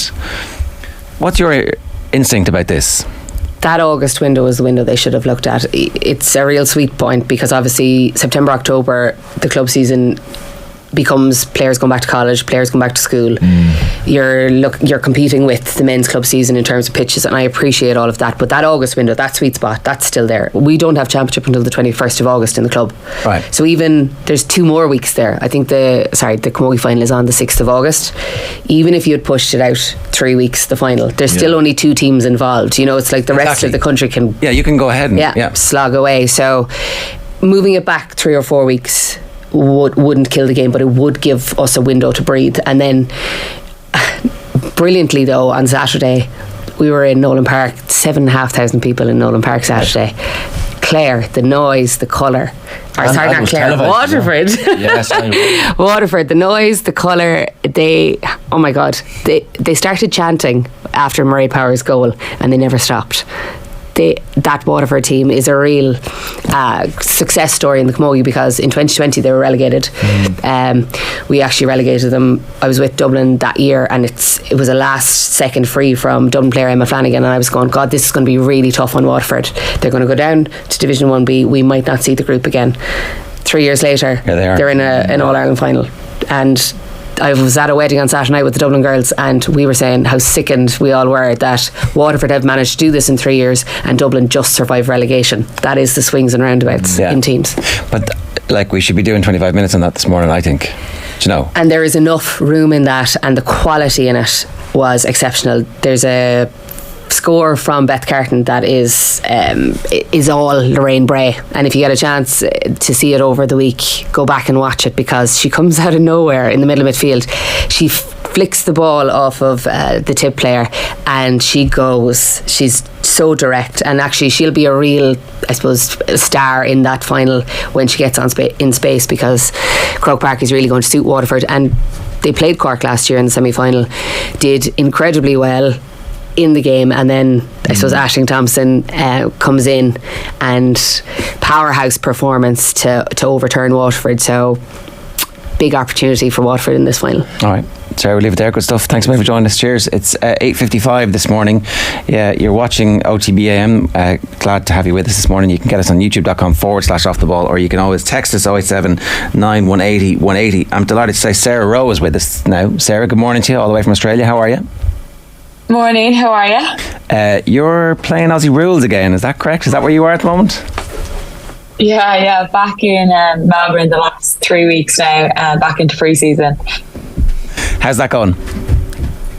Yeah, good. It's obviously, I've been transitioning sports over the last year, so having gone back to soccer for 6 months and going back into AFL again, there's always a transition phase with that.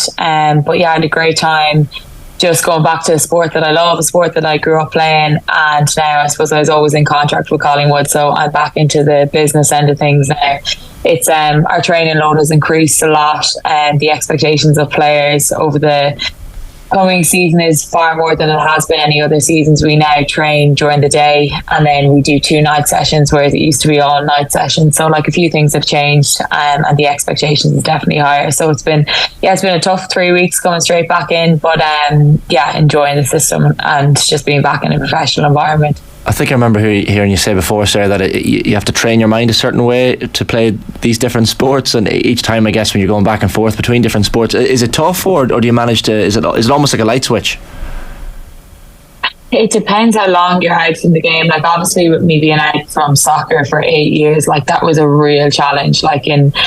The first few weeks were very difficult, because you have an expectation of yourself where you think you should be at, and the standard you hold yourself to. But really, that was a version of you 8 years ago. And also, it's being a nurse, being a teacher, whatever. If you don't practice it, you lose it. So for me, I felt like I had to relearn a lot of things, even the language around the game, the tactical aspect, the technical aspect, and then obviously the physical side, your touch, all that stuff. So it really felt like I was learning something again. But Melbourne Victory was such a big help to me in that, because it was, directly from Collingwood into another professional environment.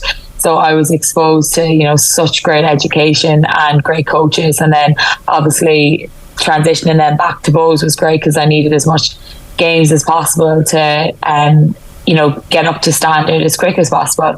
But then going back to AFL now this time around, because I've only been away from the game for 6 months, it doesn't feel like as much of a transition. It's just more so the strength side of the game. You just need to adapt your body again and probably put on a kg or 2 and then go again. So it doesn't feel as hard coming back this way. It felt a lot harder going back to soccer. Fitness wise, soccer, Aussie rules, Gaelic football, how do they rank? Yeah, they're very similar in ways, and going across the 3 sports, you can I feel like I can compete in every game with the level of fitness that I have from, say, AFL transitions across to soccer and soccer transitions across to Gaelic. But there's small differences in terms of what we do with soccer. Say you might lift weights twice a week. In AFL you'll do 3 to 4, and our runs are a lot longer. It's a very powerful, explosive game. So like there is slight differences, and you definitely, I think like our strength and conditioning coach is like to me, he's like, I'll get you back to where you need to be in 4 weeks. And it's not a massive jump, but there is a transition phase where he's like, I need you to be this, this and this. So we adapt and change my training from soccer to AFL. So yeah, there's a bit of a process with it, but it's not massive. Like there's not huge gaps. Do you have the same GPS stats? Can you compare and contrast like the number of sprints you do in a AFL game versus soccer versus GAA?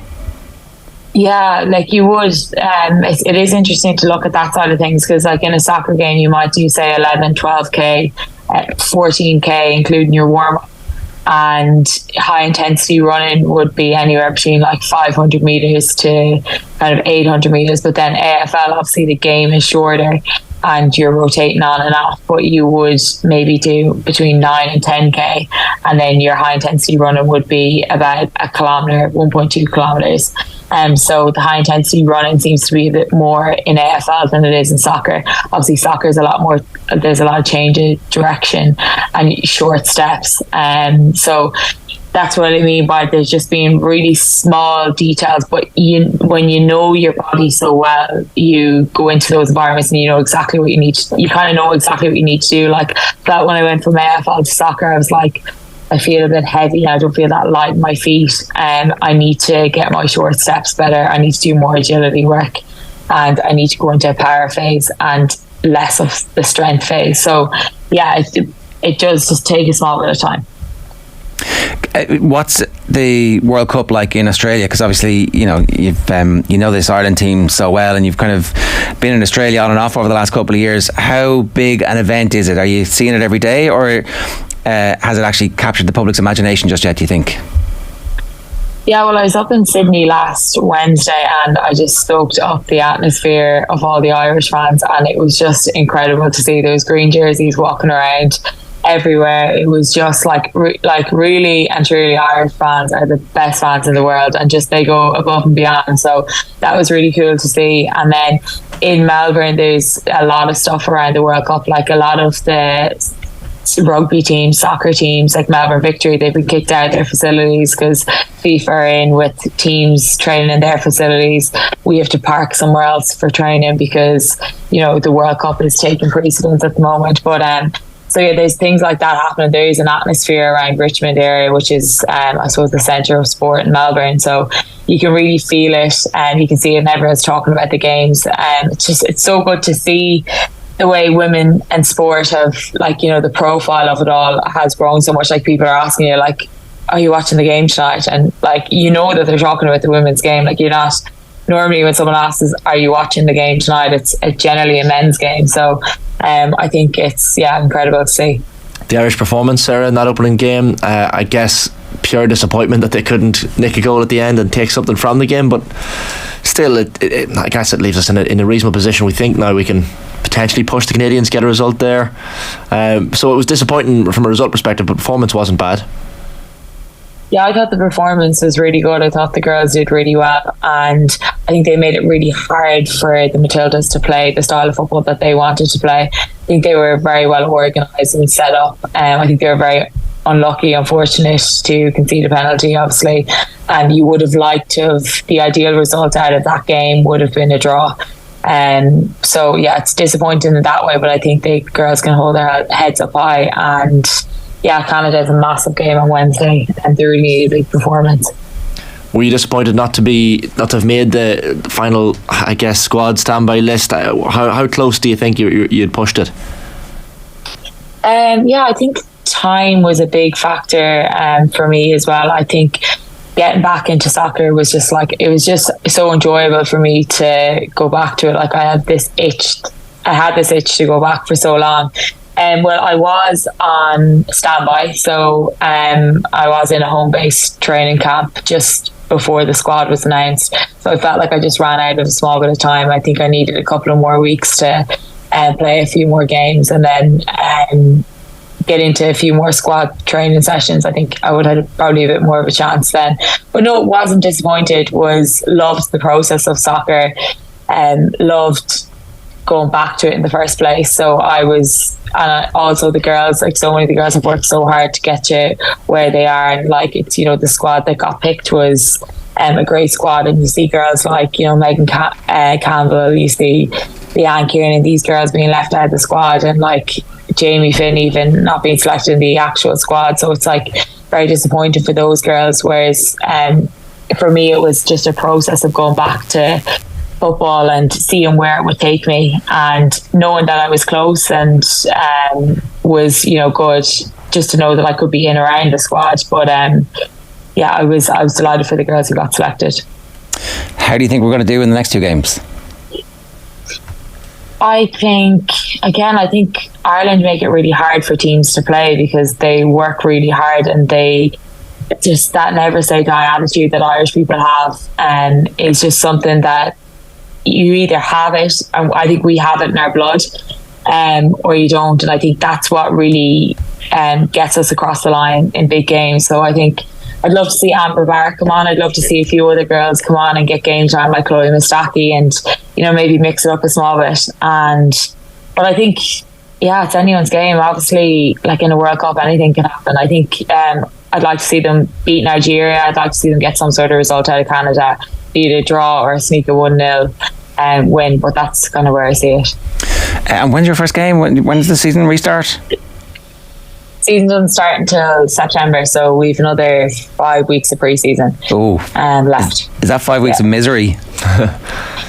5 weeks of misery. The first block is like a strength block. The last 3 weeks have been the hardest 3 weeks of training I'd say I've ever done, which is, yeah, saying a lot, but it's been great. Like, that's what you want. Like, you want to be uncomfortable the whole way through, and then we're kind of going into a bit more of a deload week this week, and then we'll ramp it up again for like 3 weeks pre-games, and then we're into games. So yeah, it flies. But we're over the worst block, but it's, you know, it's still, obviously everyone's competing for places now, so it's, you know, it's never like you can ever relax. All right. Did I see you were training with Andrew Omobamidele recently, Sarah, as part of the pre-season? Yeah, I was training over in Portugal for a few days, and there was a camp called the Radcliffe Group, and there was a load of soccer players filtering in and out of the campus gym. So I was just happened to be training there, and I got talking to a few coaches, and they were asking what sport I played, and then they just said, do you want to join in for a couple of sessions? So joined in. It was great. It's always great to train with boys. I feel like it's something they do a lot of in soccer, is you play against underage teams. Even with Melbourne Victory, like, we would play challenge games against underage boys teams, and it just gets your mind thinking, and it's really good, and it's really good for your development. So yeah, it's great. It's great. Sarah, good stuff. We'll let you go. Thanks a million for joining us again. Cheers. Thanks, guys. Sarah Rowe on the line from Australia. It is 7 minutes past 9. Cathal Maloney's with us. Cathal, good morning to you. How are you? Morning, Ger Shane. How's it going? Good, yeah. Rory McIlroy in the amber or in the red? Here. Well, he played quite well. I mean, he played well, but his putter again didn't cooperate, did it? Terribly frustrating for him, I'd say. But it was kind of a disappointing Open Championship, really, because Brian Harman was just too far in front to make it interesting. Even you don't care if Irish aren't contending, as long as the final few holes are interesting. Yeah. And then the weather yesterday made it pretty impossible for any of the challengers really to make a huge push to try and close the gap. So not a very memorable tournament from start to finish. To be fair to Brian Harman, he was excellent. He managed it really well and played very steady over the weekend. From McIlroy's point of view, I mean, it's a case of very similar to last year, very similar to the US Open, in that he was brilliant from tee to green pretty much all week, and his putter didn't fire over the weekend in particular. I will agree with you on one thing. So obviously he spoke afterwards about his focus on the Ryder Cup and wanting to avenge the last one, the race to Dubai, the FedEx Cup as well. And I get that, but a lot of the people are making the point in the papers this morning that you won't be remembered as a golfer for FedEx Cups and for races to Dubai. No one cares. It's the majors. Monty won the European Tour every year for a gazillion years, and like, when you're talking about the world's great golfer, obviously Rory McIlroy is completely different because he's won all his majors so far. But you know, I get that point, but he deserves to be in the amber because of his performance I don't. Of the last week or two. No, the last week or two. We put him in the green last week. Yeah, but it's he was a week-to-week thing. We do one every week, Shane. He was tied for 6th at the weekend. He had very solid rounds each time. 68. You think he could have done more? Another back to our top 10. Definitely could have. Yeah, you're probably right in that his tee to green play would suggest that he could have been closer. But that's the thing. When he was starting to surge on Saturday, and Harman was just dropping a shot here and there, you're like, get the roar going, get the massive gallery following you, have the noise echoing around, sink the putts, get the red up there, come on, surge. And it's it's like... Yeah, and then yesterday he made 3 birdies in a row on the front nine, which suggested that maybe he might be able to launch a massive challenge from way back, but it just didn't quite work out. Nobody did really yesterday, to be fair. The weather didn't help him. It didn't or anyone. No, it didn't help any. It helped Brian Harman because it meant that no one could really make up the gap. It was 5 shots at the start of the day. But just an interesting stat I spotted from Kyle Porter, who's very good on Twitter. He's based in the US, but of the 7 of the last 8 majors, Rory has tied or beaten 993 of the 1,019 competitors. So that's 97.4%. Yeah. So I mean, he's been it must so be heartbreaking close for him. It must be heartbreaking. Yeah, I mean, it's very difficult. And how do you persist now? He's got such a long gap until the next major opportunity at the Masters next April. So you do mention obviously the FedEx Cup and the race to Dubai and the Ryder Cup. They're all important, but as you say, Ger, they're not the currency that McIlroy deals in. I think that's the key thing. It's not getting like he loves competition. He clearly thrives on trying to beat whoever is in front of him today, but the juices will not be flowing in quite the same way that they will be next springtime when the magnolias are in bloom and he's at Augusta and everybody's asking him. Maybe he doesn't do any press that week either. Maybe he does all the press. I don't know how you would I don't know what Caroline Curd would be saying to him this week. Well, I don't think engagement with the media really puts him up or down, does it? No, I don't know. It's just he made a big deal this week. Yeah. I'm doing nothing. I'm not talking anymore, Liv. Don't ask me any questions. Yeah, not doing media maybe even puts more pressure on him. I don't know. But I don't know. Until he wins one, everyone's going to scrutinise every single aspect of his preparation. And then when he does win one, I honestly think the floodgates will open. Like I'd expect if he wins another one, he'd win another 3, 4, 5. The level of competition is so bloody intense. Like, where's Brooks Koepka? Right? And he was the world's best golfer, like absolutely dominant for an 18-month period. John Rahm is the world's best golfer at the moment, and like his entire tournament was nearly over before it started, and then he did at least make a surge on Saturday, but it was too little too late. Yeah, some suggestions around Rahm that he took a little bit of time off before the tournament, that he's a little slow to get going, and maybe that aspect of his preparation maybe hindered him this week. But he only finished a shot ahead of Rory, so like 7 under. Yeah, like Rory, is Rahm in the green then, Ger? No, Rahm's not in the green. Rahm's in the red. He's in the red for finishing tied for second. Rahm is now at a level where all he's interested in is doing the career Grand Slam and smashing the field. That's what John Rahm wants. But his was it the Thursday or Friday he screwed up? It was the Thursday. And then Friday was a battle to make the cut. Yeah. And then Saturday ripped the course up. 74, 70 and then 63. That 63 was unbelievable. Yeah. There was a 45-minute period where himself and McIlroy were just peppering the stick, and you're like, everybody should just watch the golf. This is going to be brilliant. And Harman's going to drop shots. And then it just Harman... nothing you can do to tease the ball there. It was very impressive, I have to say, in a strange sort of a way. Like, not particularly good television, but very impressive from a professional point of view for him to do the job, because he wasn't very experienced in that situation either. But the thing about the Open is you got to sit around all day and wait for your tee time in the afternoon as well when you're in the lead, like you are in some of the other tournaments as well. You got a lot of time to think about it, which is difficult mentally. Yeah, and presumably if Rory McIlroy was your kid, Ger, or John Rahm was your kid, if it was Rory Gilroy, like you'd be like, nah, not good enough. You have to win. You're in the red. It's all about winning. Is it just because it's Rory McIlroy and the expectations are so high? Do you think Tiger Woods would be like, oh great, I finished 6th? No, but I think congratulations to me. But Tiger might have a bigger picture. He might say, okay, I wanted to win this week, I didn't. I still played reasonably well. Wasn't too far off the pace. Yes, that's what made Tiger Woods the greatest golfer of all time. But for the next tournament, I'll be there. My form is getting better. I know obviously you want next tournament. Yeah, I know. Next tournament. You want the form to peak for the Open, of course you do, for the majors. I get that, but like Rory's heading in the right direction. There was years there where he wasn't even winning on the tour during this 10-year. Kilkenny in the red. Why did you put Kilkenny in the red? This is a combined decision between myself, yourself, and Colm on a Sunday evening. Why did you put Kilkenny in the red? Well, Kilkenny lost. Be in the green for like nearly winning Ireland that they didn't nearly win. Oh, we had Derry and Monaghan in the red for losing semis as well. There you go. Which is fair enough. All right. Let's put someone in the red, I guess. Yeah. Tough gig. I was in Piper's Corner last night.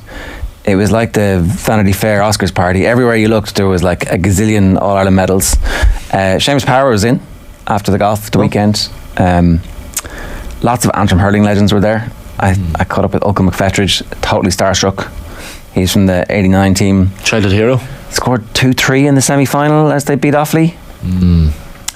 Met Pat Delaney's daughter, who was on the Offaly team, or just finished up at that stage. There was literally All Ireland winners from the 70s, 80s, 90s, noughties, and were there any current ones? I don't know.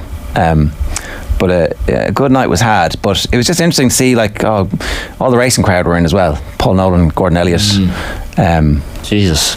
Wow, we missed out. Who's who? Some Nicky English and Pat Fox. Pat Fox actually was the one who told me that Eoghain Fitzgerald was over there, and there was just the All Ireland hurling final is actually the great gathering of hurling people.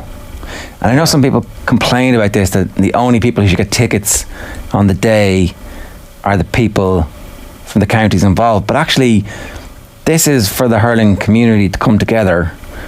And remember, it's like 10-12 counties really. Do you know, it's not small community. Yeah, and there's 80,000 tickets. There's plenty of room for everybody to go, right? I think. And I said this struck me last week when I was in Limerick and Kilkenny. I was chatting to him and Cregan after the interview, and he said, "Who were you chatting to Kilkenny?" And I said, "I was sitting down with Eddie Carey yesterday," and he said, "Eddie's a lovely man. I play golf against him sometimes, but see, back in the day, we wouldn't even look at each other." And he said it's different. It was different back then. That Limerick and Kilkenny team in the 70s and all, they wouldn't mix in the hotels afterwards. There was no mingling. Nowadays you have players who live together in college, they play on college teams together. Cregan said back then, self and care, they wouldn't be seen near each other. Fitzgibbon was only starting up, was it? I actually don't know when, or starting to be taken seriously as a stepping stone anyway, because I know the Ashburn Cup was definitely in the 50s and 60s, so I presume there was the men's equivalent, but they were also killing each other, Shane. That was the other thing. Yeah, they were. Yeah, there was a guy walked past at one point. That guy got banned for a year for tomahawking somebody with a hurl. There was no helmet. I was like, oh my god. So it might be a reason why. Well, did Eddie Kerr nearly lose an eye at one stage, or did somebody lose an eye in one of the All Ireland finals that they played in? I think. Well, those Antrim hurlers that you mentioned, savagery. Those lads must have PTSD from Nicky English. So were they chatting to Nicky? Or? Nicky was in the midst of an all-time great performance and in a window. So I think maybe they didn't expect. I was talking to Neil McManus, who has just recently retired as well, and we were talking about the Jubilee team got presented at around 2:45 yesterday, and it was Johnny Pilkington, Joe Dooley, Brian Wheelahan, Billy Dooley, that Offaly team of 98, who obviously beat Clare in the 3-game saga and then beat Kilkenny in the All Ireland final. And there's such a legendary team, and actually they did a great the Michael Dignan, the introduction of them was brilliant. It was kind of funny and up to date, and they did it brilliantly. But somebody was like, oh, did they not do the Jubilee team this year? It wasn't at half time. It wasn't at half time obviously because the minor game doesn't exist anymore, but we were having the chat afterwards with Neil McManus, and I was like, oh, they should play one of the, I was like, yeah, Joe McDonagh, that should be they should play the Joe McDonagh. And then the point about the tickets is you'll need 10,000 tickets for the teams, but that's alright, there's 80,000, it's fine. Well, it comes back to the Tailteann Cup final and the All-Ireland semi-final on the same day. Wasn't there difficulty getting tickets for the counties and that? So what do you do? It's a very difficult choice from the GA's point of view, but I think the fact that every club in the country I think gets tickets for the All-Ireland hurling final and the football, that should be continued. I think that has to continue, and then you obviously have probably corporate stuff added in, and then you've the counties, so 80,000 people probably isn't long filling up.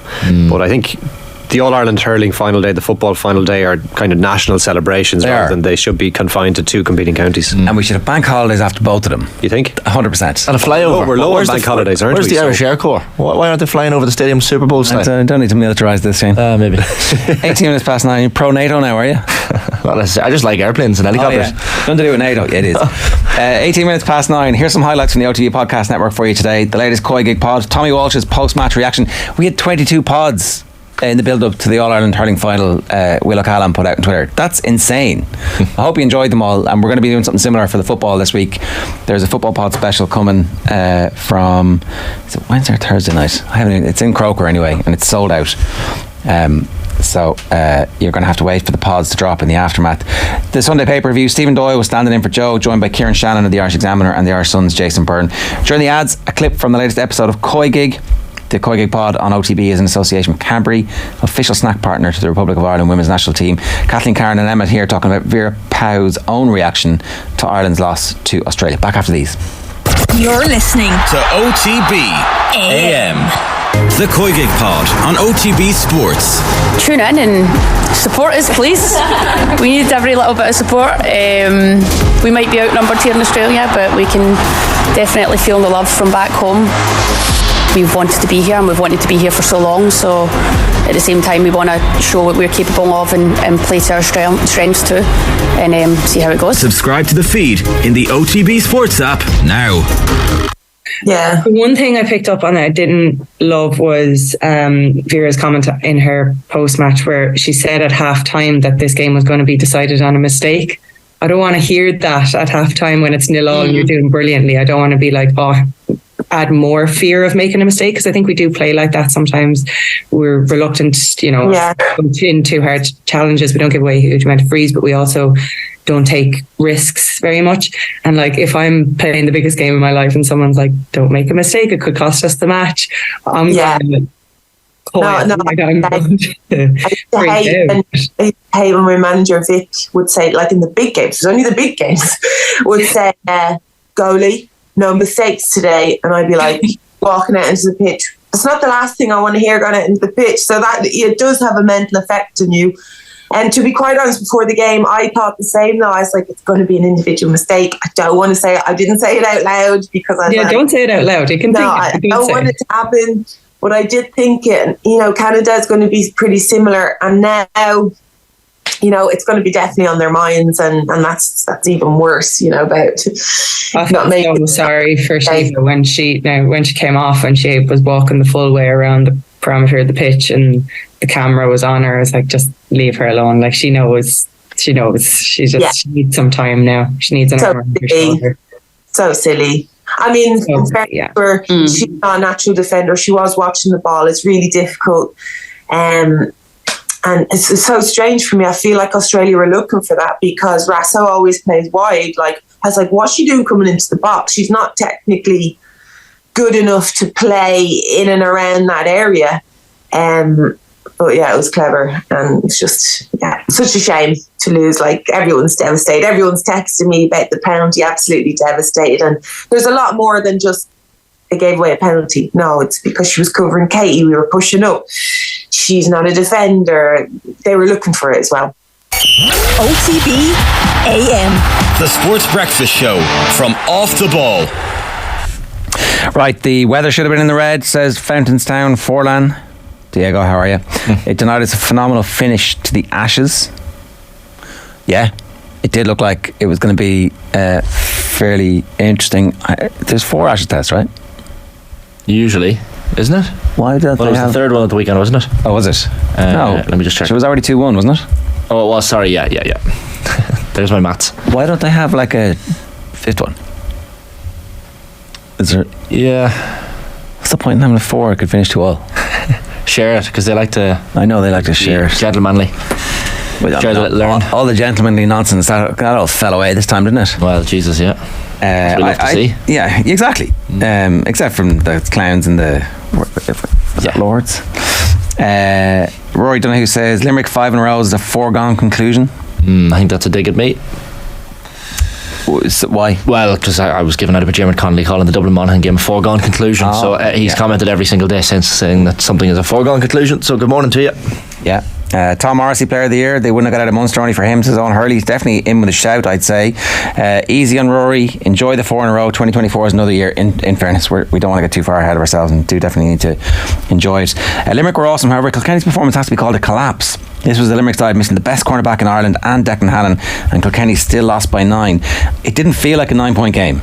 It definitely didn't feel like a 9-point game, but the complete and utter dominance that Limerick exerted in that third quarter was like, it just meant that everything was an inevitability at that point. Even though, like, there was still occasionally Kilkenny get a free and TJ come out to like inside his own half to hit it and it would go over and you'd be like, oh, there's a chance. Still only a goal behind.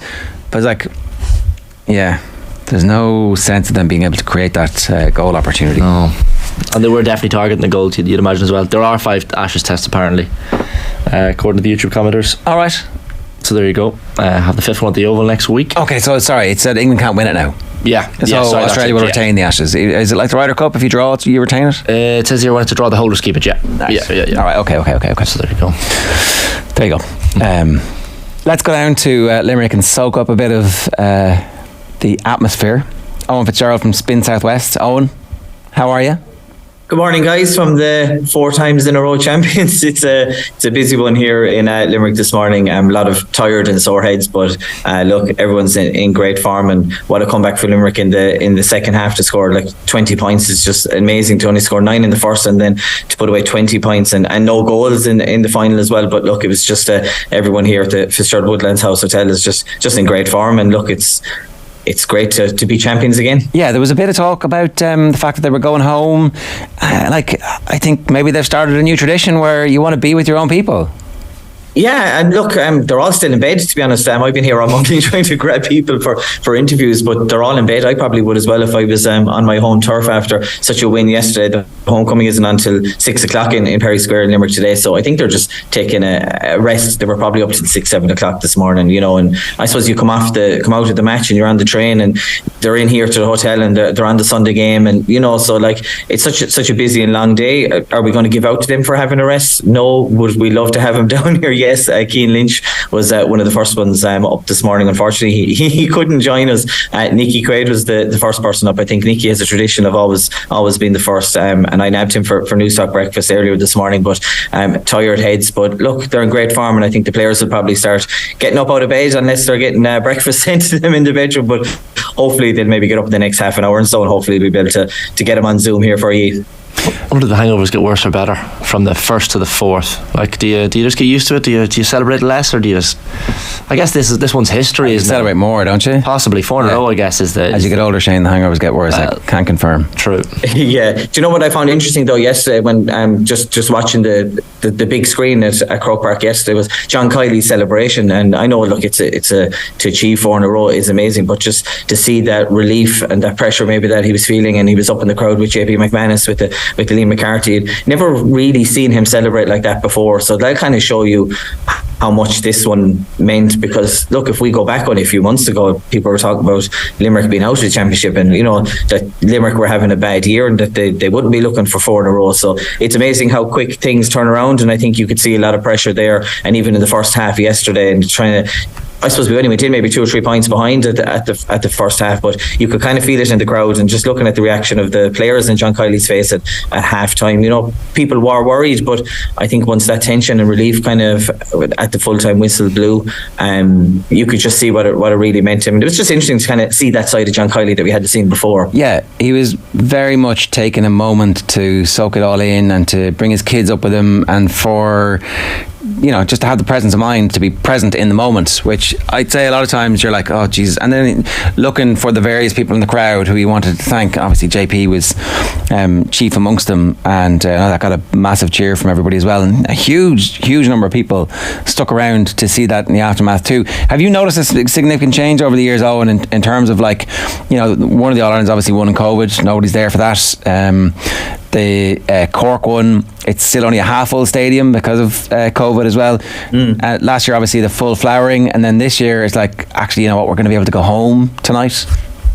Yeah, there was just something different, even in the crowd. Yes, I just felt it was just something different compared to the last few years. But at one stage my father turned around and was like, kind of once most of the Kilkenny supporters had gone, you were kind of going, wow, it's amazing how many Limerick people were at the match. I'd love to see the figures against the two teams, but the fact that people were still there, and people were driving back. We didn't get back maybe till 11 o'clock last night. There was people had to rush to get the train. You know what it's like to try and get across Dublin when traffic is busy, and it just kind of seems everyone wanted to soak up the atmosphere. But look, you might as well, because look, I grew up coming home disappointed, losing in semi-finals and losing finals, and this is new to me for winning as a fan, and I think everyone in Limerick is just going to enjoy it, because look, these things don't last forever, and are we going to call it the drive for five, or we're looking forward to next year already and getting the club hurling underway as well. And I think it's just enjoy the moments while they last, because it won't last forever. But you're looking at a team that will go down probably as one of the best teams of all time, and kind of going, where can they go from this? And I think a lot of the thing will be, can they keep the momentum going into next year? We have the squad. We were missing a lot of the squad as well for the final, as you were just mentioning there earlier. So look, Limerick is in a fantastic place, and it's great for the city, it's great for the county. And look, we can see it in our club at home of Kildimo Pallaskenry as well, as just the kids and the excitement of meeting the players and getting onto the pitch and getting them playing at club level at an early age as well. And Mungers in Limerick are revamping their pitch. They've like Mungers in the next 5 or 10 years is going to be an absolutely massive team. So I think we'll just keep enjoying the moments while we can. You're officially the first person who's used the words drive for five, Owen, so it's on you when this goes now. It's like Limerick are already talking about drive for five. I copyright that one. You're a Kildimo Pallaskenry man, so you're Kyle Hayes' club. I presume you're Kyle Hayes for Hurler of the Year then. Oh yeah, look, we were only saying it. I'm kind of talking at home and talking in the WhatsApp groups in the pub at home, kind of going, who'd be our player of the year? And I was delighted to hear last night that they said Kyle Hayes, because he's just been consistent. And I think sometimes even if you don't have the best game or you're not scoring the most points, but just being in the right place and getting the right passes in, and I think he's just been consistent. And look, he's always on the panel and he's always playing, and I think that tests me to what Kylie believes in him, and the trust he has in him, and maybe had a bit of a shaky first half yesterday, but scored some good points as well, and some good, I suppose he opened up some good plays to lead to scores as well. So I think he's always there, and he's just very consistent. And look, we're very proud of him in our club of Kildimo Pallaskenry, to have someone at that level playing for our club, and then watching him at Croke Park, and just to continue every year to be stronger and stronger. He's just all in round a great hurler and a great player, and we're really proud of him, and delighted to have him as one of our own. And look, he's only a young guy as well, which is fantastic. There's plenty more in the tank for this Limerick team, but I'm delighted that everyone was talking about Kyle Hayes yesterday as being player of the year, and look, I think well deserved as well. Anybody else wandering around their own before we wrap up? It's quiet at the moment, but we'll try and get people down to you. I think everyone here is just really happy and just looking forward to the next few days. Unfortunately, I'm going to Galway glamping, so I'm going to miss the homecoming. But look, fantastic win for Limerick, and look, we look forward to next year. And I suppose who's going to try and stop Limerick is going to be Kilkenny again for next year. Clare again losing out kind of just towards the end. I think everyone will be training hard to take this title off Limerick, but look, we're all in great form here in Limerick, and as I said, we'll just enjoy these moments, and look, hopefully we can get some people across the day for you here when they start waking up. I might go up and just start pulling them out of bed. Exactly, yeah. Get the trophy. Oh, and good stuff. Thanks a million. Thanks, guys. It's Owen Fitz from Spin Southwest there. Congrats, Limerick. But on a serious note, have you guys seen Shaka Hislop faint live on ESPN? Shocking sight, but he's conscious now, says Paul McGee. The reports are that he's been chatting away to the medics, and since saw the video, alright. Yeah, it was concerning at first, I guess, when you don't know what's happened to him. But yeah, good update that he's okay, recovering. Quirky 1980 says, I think hurling teams like the challenge of trying to step up to beat the best. At club level hurling, you can see all clubs looking at Limerick for ways to learn and improve. I think the thing is that you're not going to beat Limerick by copying Limerick. No, someone has to bring something new to the table. Limerick did. It's like, yeah, it's so hard to know. Like, Connacht seems to be able to just be one step ahead no matter what's happening. They have a plan for everything, literally everything. Like, they probably would have planned for Kilkenny being 3 points up at half time yesterday. They just and I think it's disrespectful sometimes that the discourse around Limerick, it's physicality, they're just a bigger team, the strength and conditioning is unbelievable, they've got all JP's money, this and that, but like the reality is they're just very lucky in many senses to have a core group of players that are committed to the cause, that have come around at this point in time. Every golden generation in any county, there's a bit of luck involved. These lads just came around at the same time and they happen to be unbelievable. Same with Kilkenny 06 to 09. There is a little bit of DNA. Yeah.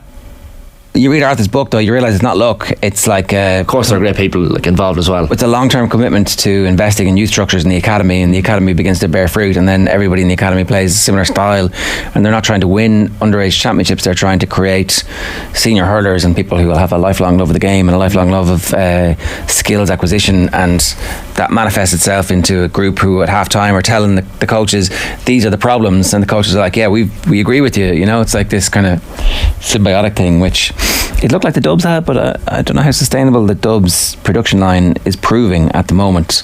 We'll see in the next couple of years when this current team breaks up, but and look, who knows, you know, there's not going to be another Cian Lynch off the production line. Winning also creates a culture of winning, because you like, not only are the under-20s teams that Seamus Hickey winning in Limerick at the moment, but look at the kids in the pitch yesterday, and like the jerseys being signed, they have been born and bred with this now. Like the previous generation didn't know Limerick winning. There was that gap from 73 to 2018, but all these kids now, all they know is Limerick winning All Ireland, so that's a dangerous thing for the future as well. The Don says, how was TJ Reid selected on the team of the year? He didn't score from play against Clare or Limerick. He wasn't a factor at all yesterday. Like, when TJ scores a point from the free that he wins himself, that shouldn't be counted as just a free. That's like he won the free, you know. So there was that incredible catch in traffic in the first half where he wins it and gets taken down. I don't know, is that not a black card? And so like he gets wrestled to the ground. Yeah, anyway. Maybe it's not. You and Derek Linger saying eye to eye here, yeah. Not in hurling, but so that's why. Like, I'm sure there are plenty of cases for other players, but like the whole it's only frees. Like, yeah, but it's like 9 of them every game. He missed one, and everyone's like, "What happened yesterday?" The Kilkenny fans after the match were very gracious in defeat, says Patrick Coleman. I think you know, it was there was. You can't be too upset about it, really. No, I mean, they know it, like when you're playing a juggernaut like Limerick, it kind of nullifies the pain of the defeat a little bit. You know, if you're losing in an All-Ireland final with a team that you feel like you should be beaten, or in a final that's a little bit tighter, maybe there's a bit more pain leaving the stadium. But Kilkenny fans, I think, will have acknowledged that this Limerick team are generational. Ooh, sting here, right. So Bernard Lawless goes, Limerick were brilliant at the second half. Interesting point was the 65, which wasn't given. Would have been 21-20, but a quick puck out and Limerick went 22-19 ahead, and then they pushed on. And then Colin McCarthy, quick as a flash, goes, oh, was there another Kilkenny Limerick game where 65 should have been given? Ifs and buts. Well, that'll be 7 in a row, would it? It would. 5 plus 1 is 6 plus 1 is 7. Is that what we're talking about? Yeah. People have their opinions. Yeah, look, I mean, maybe it's a fair point. Look, it definitely was a 65. I don't think it was the turning point of the game, but certainly that 2-point swing meant something at the time. Last week in the football semi-final, the Monaghan Dublin game, they looked at the big screen to see the replay, and I felt like that might be an issue. Oh, yeah. But obviously Quaid took the puck out too quickly. Yeah. For them he'd been getting told don't be taking quick puck outs quite a lot during the game, and I'm sure that was frustrating for Limerick and him. But anywho, I know it. Those little decisions, they're minor, but it just, that 2-point swing. It was also the fact that Quaid took the puck out, as you say, quickly, but there were a load of players that the puck out was illegal. Like, we didn't even see it on TV, I don't think, because of how quick Nicky Quaid took it. But apparently there were too many players around that he shouldn't have taken it anyway. Right. So there's a couple of issues there, not least the fact that it shouldn't have been a puck out in the first place. But look, Limerick pulled away in the last 10 minutes to leave it a little bit null and void. Somebody's tweeting me saying I had a tenner on Cian Lynch for man of the match. I didn't bet it at all in the game yesterday, so I just think he was brilliant in the first half and brilliant in the second half, and I think man of the match, not man of the second half. Fair. Although Casey, that's twice now he's done 5 points in one half. Not bad, is it? It's decent, you know, and recovering from the injury, as we said. Like, we're picking the tiniest of nits here. We're splitting the smallest microscopic of hairs to go which of these amazing performances. Like, Kyle Hayes is a shout. I think he was good in the first half. He was obviously sensational in the second half. Dermot Byrne's second half performance was even better than anything that he did last year, I would say. And like, was he man of the match in the final as well as Hurler of the Year? Was he? I can't even remember. He was so good. Like ridiculous last year. Burns can probably be the most unlucky not to get man of the match. I hear your Cian Lynch point, but I mean, Jesus, Osher Hegarty last year. Was he? Okay, yeah, fair point. Yeah. They've been too good for too long. It's too difficult for us to remember how good they've been so often. They've all taken a turn. Right. That is pretty much our live stuff from this morning's show. Reminder, we're live every morning here on the Sports Breakfast Show from Off the Ball from 7:30 all the way through until 10. On tomorrow's programme, the final hurling power rankings of the year. I suspect Limerick are going to be number one. Controversial. Will O'Callaghan will be along. We'll have Kilkenny reaction to the loss. Then we start our preview to the huge Canada game on Wednesday. Alan Quinlan's top 5 tries in games that he played in, following Keith Wood's choices 2 weeks ago, which included Quinny himself. Perhaps he'll return the favour, or maybe not. We shall see. Plenty more besides, including the start of our build-up to the All-Ireland football final. Right now, the very best of the Sunday pay-per-view. Have a marvellous Monday, yeah? I think as well, it was probably a bit of a struggle for editors on this Sunday afternoon, or this Sunday for doing papers. I mentioned off air to Kieran about how much of a big week it's been for Irish women in sport. We've had Rashida Adeleke making her professional debut on the 200 metres, then she ran the 400 metres on Friday. The 400 is our main event. Not her best run, but it was still a really, really good run. 200 metres, she was second just to the world champion Sharika Jackson. Brilliant. I can't see any coverage of it in any of the newspapers. Kieran McGean broke the mile record as well on Friday, and unfortunately, just look, as Kieran was saying to me, with so much going on with the hurling and that kind of stuff, it probably was hard. I suppose it is good to see coverage of the Women's World Cup. There's about maybe 2 pages in both the Sunday Times and Sunday Indo's sports sections. I would argue maybe you could have a bit more in there. If it was a Men's World Cup, we'd probably see a lot more coverage. Sorry, Kieran. Yeah. I mean, one thing, to be fair to the writers, I'm thinking of McFoley, who's the chief sports writer, obviously a huge speciality in GA as well, but a good all-rounder. Like, I would have seen him write about the athletes in the previous last couple of weeks as well. So, to be fair, there'll be other times to write about them, but by the same token, we have to remember, and actually just as you were talking there, Stephen, it made me think back to Donald Oak's reference, if you remember, to the timing, and he was talking essentially about the Sunday Times coverage, how he picked up a Sunday paper, if you remember, and he was on about the coverage we were getting, because this is the busiest week of the year. Even if you took out a Women's World Cup, I mean, the Tour de France, I don't think we're going to get talking about it, right? And obviously the British Open is on as well. It's one of this is on a non-Olympic year, about as big as you can get, between, like, let's say the cycling and the British Open. So to be fair on that, but I am cognizant, going back to what you're saying about, and I think it's important just to note, we're talking about breakthroughs and we've been talking about hurling. I think it's important to reference, and there's a couple of match reports, particularly in the Sindo. I talked about how much I love breakthroughs and would feel for a county like Waterford. Wasn't it brilliant just to see their Camogie team beat Tip yesterday? Oh, yeah. Nothing against Tip, but to get to an All-Ireland final, like, you could see them last year. I remember watching last year's quarter final against Cork, and they were just caught by a team that were more experienced going down the finishing line. The likes of Ashley and Thompson came along, and they were beaten by 8 or 9 in the end when it was a closer game than that. But now they're going up against that great Cork team. Like it's been referenced that this is the first time since Wexford 2012 that we've had someone outside the big three of Kilkenny, Cork and Galway going to be contesting the Women's Camogie final in 2 weeks' time.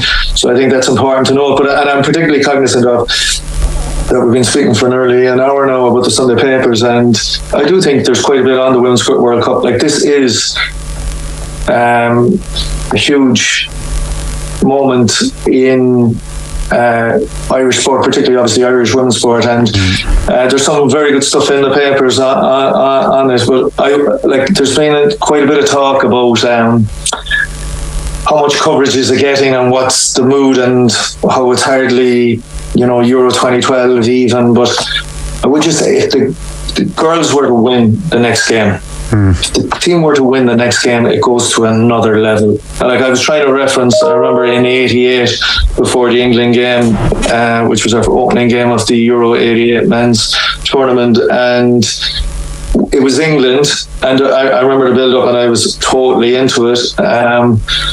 But by virtue of them winning that game, it went to another level. And by 1990, it was just it was another leap again. It took over the country. But my point is that if this team were to win a game and get through, it will go to another level. But in itself, and I thought there was some great. We'll have a look at the two pieces there that we picked out, Kieran, because there's a great piece in the Sunday Times. Paul Rowan speaking to Denise O'Sullivan, who I think will go down as one of the greatest Irish players, male or female. She is an absolute superstar. And then we've got Abbie Larkin, who is having a breakthrough with the international team. She's only 18. This is a massive occasion for her. She came off the bench against Australia in the opening game, and she just ripped it up. She was absolutely unbelievable, and we get some great insight to her here thanks to David Kelly in the Sunday Independent, who's a brilliant writer, and Dave's got a lovely way with words. He starts off his opening paragraph: nothing is as wonderful as a youthful mind open to the wonder of endless possibilities.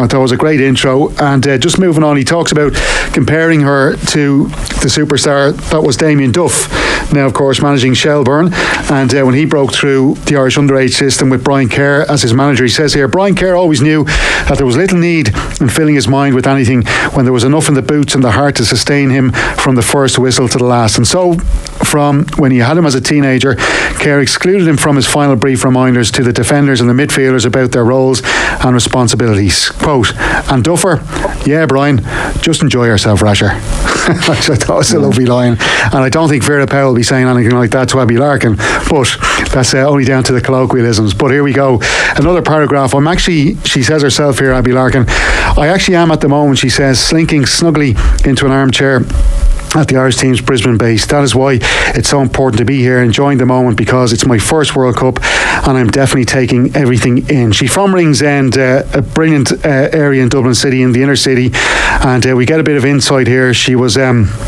only turned 18 in April, and she is already back-to-back league champion with Shelbourne, multiple international underage appearances, under-19 captain, second youngest international debut in the senior team, youngest goal scorer in World Cup qualification, and now she is the Republic of Ireland's youngest World Cup player, male or female, beating the record set by Gary Kelly, who was 19 when he came on against Norway at USA 94. Abbie says, I never knew that. I got told after the match by the girls. They said something about Gary and I hadn't a clue who Gary was. How depressing. I was like, I don't know who this is. I don't know if that was a bad thing or not. It was amazing hearing that from the girls. And Dave says, we might as well have asked her about Glen Rowe or Extravision.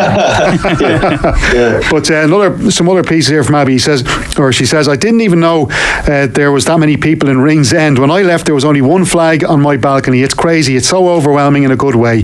The amount of people that actually support me, some people I haven't a clue who they are, and they're just there supporting me. It's amazing. It's cool. And for someone from Ringsend, obviously there's no one else from Ringsend that's gone to World Cup, even thinking about it in that way. And obviously I'm a girl as well.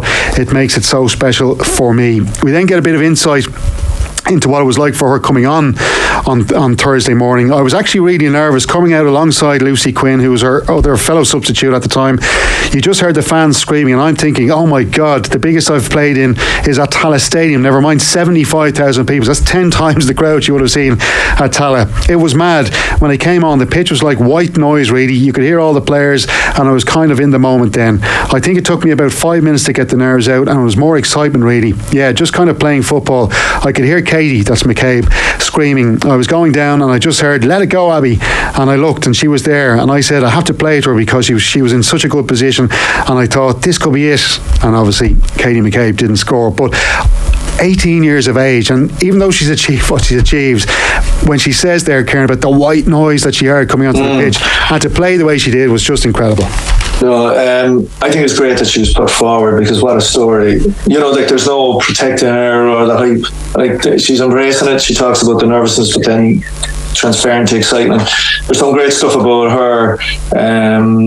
In both, as you said, David's piece, I think that I see an off lead in the Sindo as well. And there's actually a really good piece by Ellie Donnelly in the Business Post magazine. It's the cover story, and it starts with Ellie, and she actually, with Abbie. Ellie Donnelly gets talking through her aunt, and it's about the hype and colour there is in Ringsend. How there's the local band the pullovers have launched 2 songs about their sporting hero in the Irish team. Ringsend Abbie is one of them, and On the Way Down Under. And it gets, I really like this piece by Ellie Danley, because it brings us into Abbie Larkin and in Ringsend and the colour, and then it broadens out to the growth of the women's game here. So I was talking about how Maeve de Burka, who made her debut for Ireland at underage level in 2006, was talking about how when she started out playing, there were no underage girls clubs in Galway. In 2000, she was fortunate enough that Salt Hill Devon started a girls section, and now 23 years later there are 23 underage girls teams, and we have to remember how there's only been a national league since 2011. It's only 2011 since there was a national league. Like, I come from a sport like basketball, which has had a women's national league since 1979, only 7 years after the men's league started. It was only in 2011 we had a national league. In Galway, one of our biggest, obviously, population centres, there was no women's team. The growth of the sport, it's horrendous. It took so long, but I think we have to contextualise just the achievement and how it's just brilliant that there is now. It's the old, the 20 by 20 campaign, which started in something like, was it 2017? But it's so true. No, there is heroes to be seen, and I'm glad that they have put up forward in Abbie Larkin, because what a story. And she's talking, going back to your point, Stephen, about Hugh Lawler looking up to a Tommy Walsh, and you talk about Gary Kelly. We're old enough to remember Gary Kelly. I am anyway, right? Oh yeah. And there's the famous story of Paul McGrath talking about Gary Kelly looking at him weird in the dressing room. He says, "What's the story with that young fella? He keeps looking at me weird, Jesus." And Gary Kelly said he was looking at Paul McGrath, says, "I can't believe I'm playing with Paul McGrath." That's Paul McGrath over there. And how she looks up to the likes of Katie McCabe. And there's a lovely line, that's mentioned in Dave's piece. It's hard to forget, but it's important to remember that in Hampden Park, she watched from the stands with a bag of school books, as Ireland made history. She is the Gary Kelly, even though who's Gary Kelly? Yeah, exactly. Well, listen, time is against us. We'll have to breeze through a couple of more pieces here. I thought that Denise O'Sullivan with Paul Rowan was excellent. It gave us a bit of insight what happened in that match against Colombia, which left her on the brink of missing out on that first game, but she didn't, thankfully. And she says in here, was it playing the match itself? It was a dream, or it was everything I dreamt of since I was a kid. So I was really proud to go out there the other night and just standing in that tunnel. The Irish took over the stadium, to be honest. The minute we ran out, they were unbelievable, singing songs, and an unbelievable experience to play in front of 75,000. Gives us great insight into Denise O'Sullivan growing up in Knocknaheeny, down in Cork, which was what an atmosphere it was down there during the game, and her family and all her friends and neighbours out there. It was brilliant scenes, and that's the kind of thing as well I think is going to inspire young girls into playing the game, and more of it, hopefully. Jason, just to touch then on the golf, I know there was some pieces there in the Sunday Times, obviously talking about the disappointment for Rory McIlroy. Paul Kimmage has done a piece though as well, a lot of Beatles references in there, which I wasn't expecting to see, but it's done really well by Paul Kimmage in there. Yeah, it's a great piece, Stephen. He just Paul loves quoting Michael Bamberger, the great golf writer, for the intros to a lot of his pieces. So he starts off with a bit of writing from him, saying how when Nick Faldo found out that Paul McCartney was simply aware of him, that it meant the world to him, and then it flows into how Rory's golf's Beatle now at the minute, and he takes us back to when he sat down with Rory when he was just 14 years of age, and he was over in San Francisco in Los Angeles in 2004, and he heads 130 miles up the road to Shallow Ridge Golf Club in Palm Springs, and he writes, "I was there to spend time with Nick Faldo, Europe's most successful golfer, and make plans for a series of columns that would appear in the Sunday Times. Nick had company that week: his then wife Valerie Bircher, his daughter Emma Scarlett, manager Ian Forsyth, his coach Jeremy Bennett, and a dozen teenage golfers who were being nurtured by his foundation." And then that's how he ends ends up meeting Rory, and one of the rising stars, who was only a girl at the time, Henny Koyak, she's gone into TV presenting since, and Paul kind of weaves into a good yarn about him texting her that he wants to write a small feature about her and Rory to kind of go back to that day when he met them as teens, but she doesn't get back to him. But and like he tells Faldo then that he still has the tape from when Rory was just that age, and you know he's grown into this worldwide name despite his disappointment this weekend, and he quotes that great Beatle song "I Am the Walrus," which was brilliantly covered by Oasis as well, of course. Good piece though, Kieran. I know you were looking at that as well. I thought, look, Paul is obviously one of the greatest writers we've ever had, and obviously his interviews, the Q&A format, he's made it his own, but he can really write a good column when he's focused. I thought his piece last week on the Tour de France, it was beautifully personal, how he weaved it in. He himself and Kevin, his brother, an old friend of mine, were back on the bike going up the Pyrenees, and how he weaved it in about his mother and father. I thought it was just a beautiful piece. And this column, I really like today's column as well, because I knew that we'd be coming on talking about possibly Rory again, and here he is not winning a major again, and the disappointment early. But the fact he ties it back into Faldo, and I think the most important thing early about it is the last 4 pairs. He said, he says, "Christ, that's almost 20 years ago," says Faldo. "Would you have called it? What? How good he was going to be?" "No," says Faldo. "I thought Ollie Fish and James Heath were the stars." I don't know who those 2 boys are. I know who Rory McIlroy, and the world knows him. As Paul says, there was 3 hours there, and they're playing with Ram and Rose, but there's only one known by their first name, and McIlroy is super clueless. And the point being is that we think he's failing at the moment, but really he has succeeded beyond anybody else's definition, bar Tiger Woods. We have to sometimes remind ourselves of that. I thought it was just a good reminder, and it was just a really nice piece. Sometimes you're going back to Faldo, but there's great insights in there behind, and I thought a bigger picture too of just screw the Jets, like this guy has bloody won. Yeah, well look, there's so much good stuff in the papers today. We unfortunately didn't get to cover it all. There's a good piece by Riyad Al Samurai in the Irish Mail on Sunday just around Jordan Henderson and his possible move to Saudi Arabia, which seems to be dragging on a while. It's a really good column about the issues around that, but there's loads of good stuff. It is All Ireland Hurling Day though. We had to go heavy on OTB AM. The Sports Breakfast Show from Off the Ball.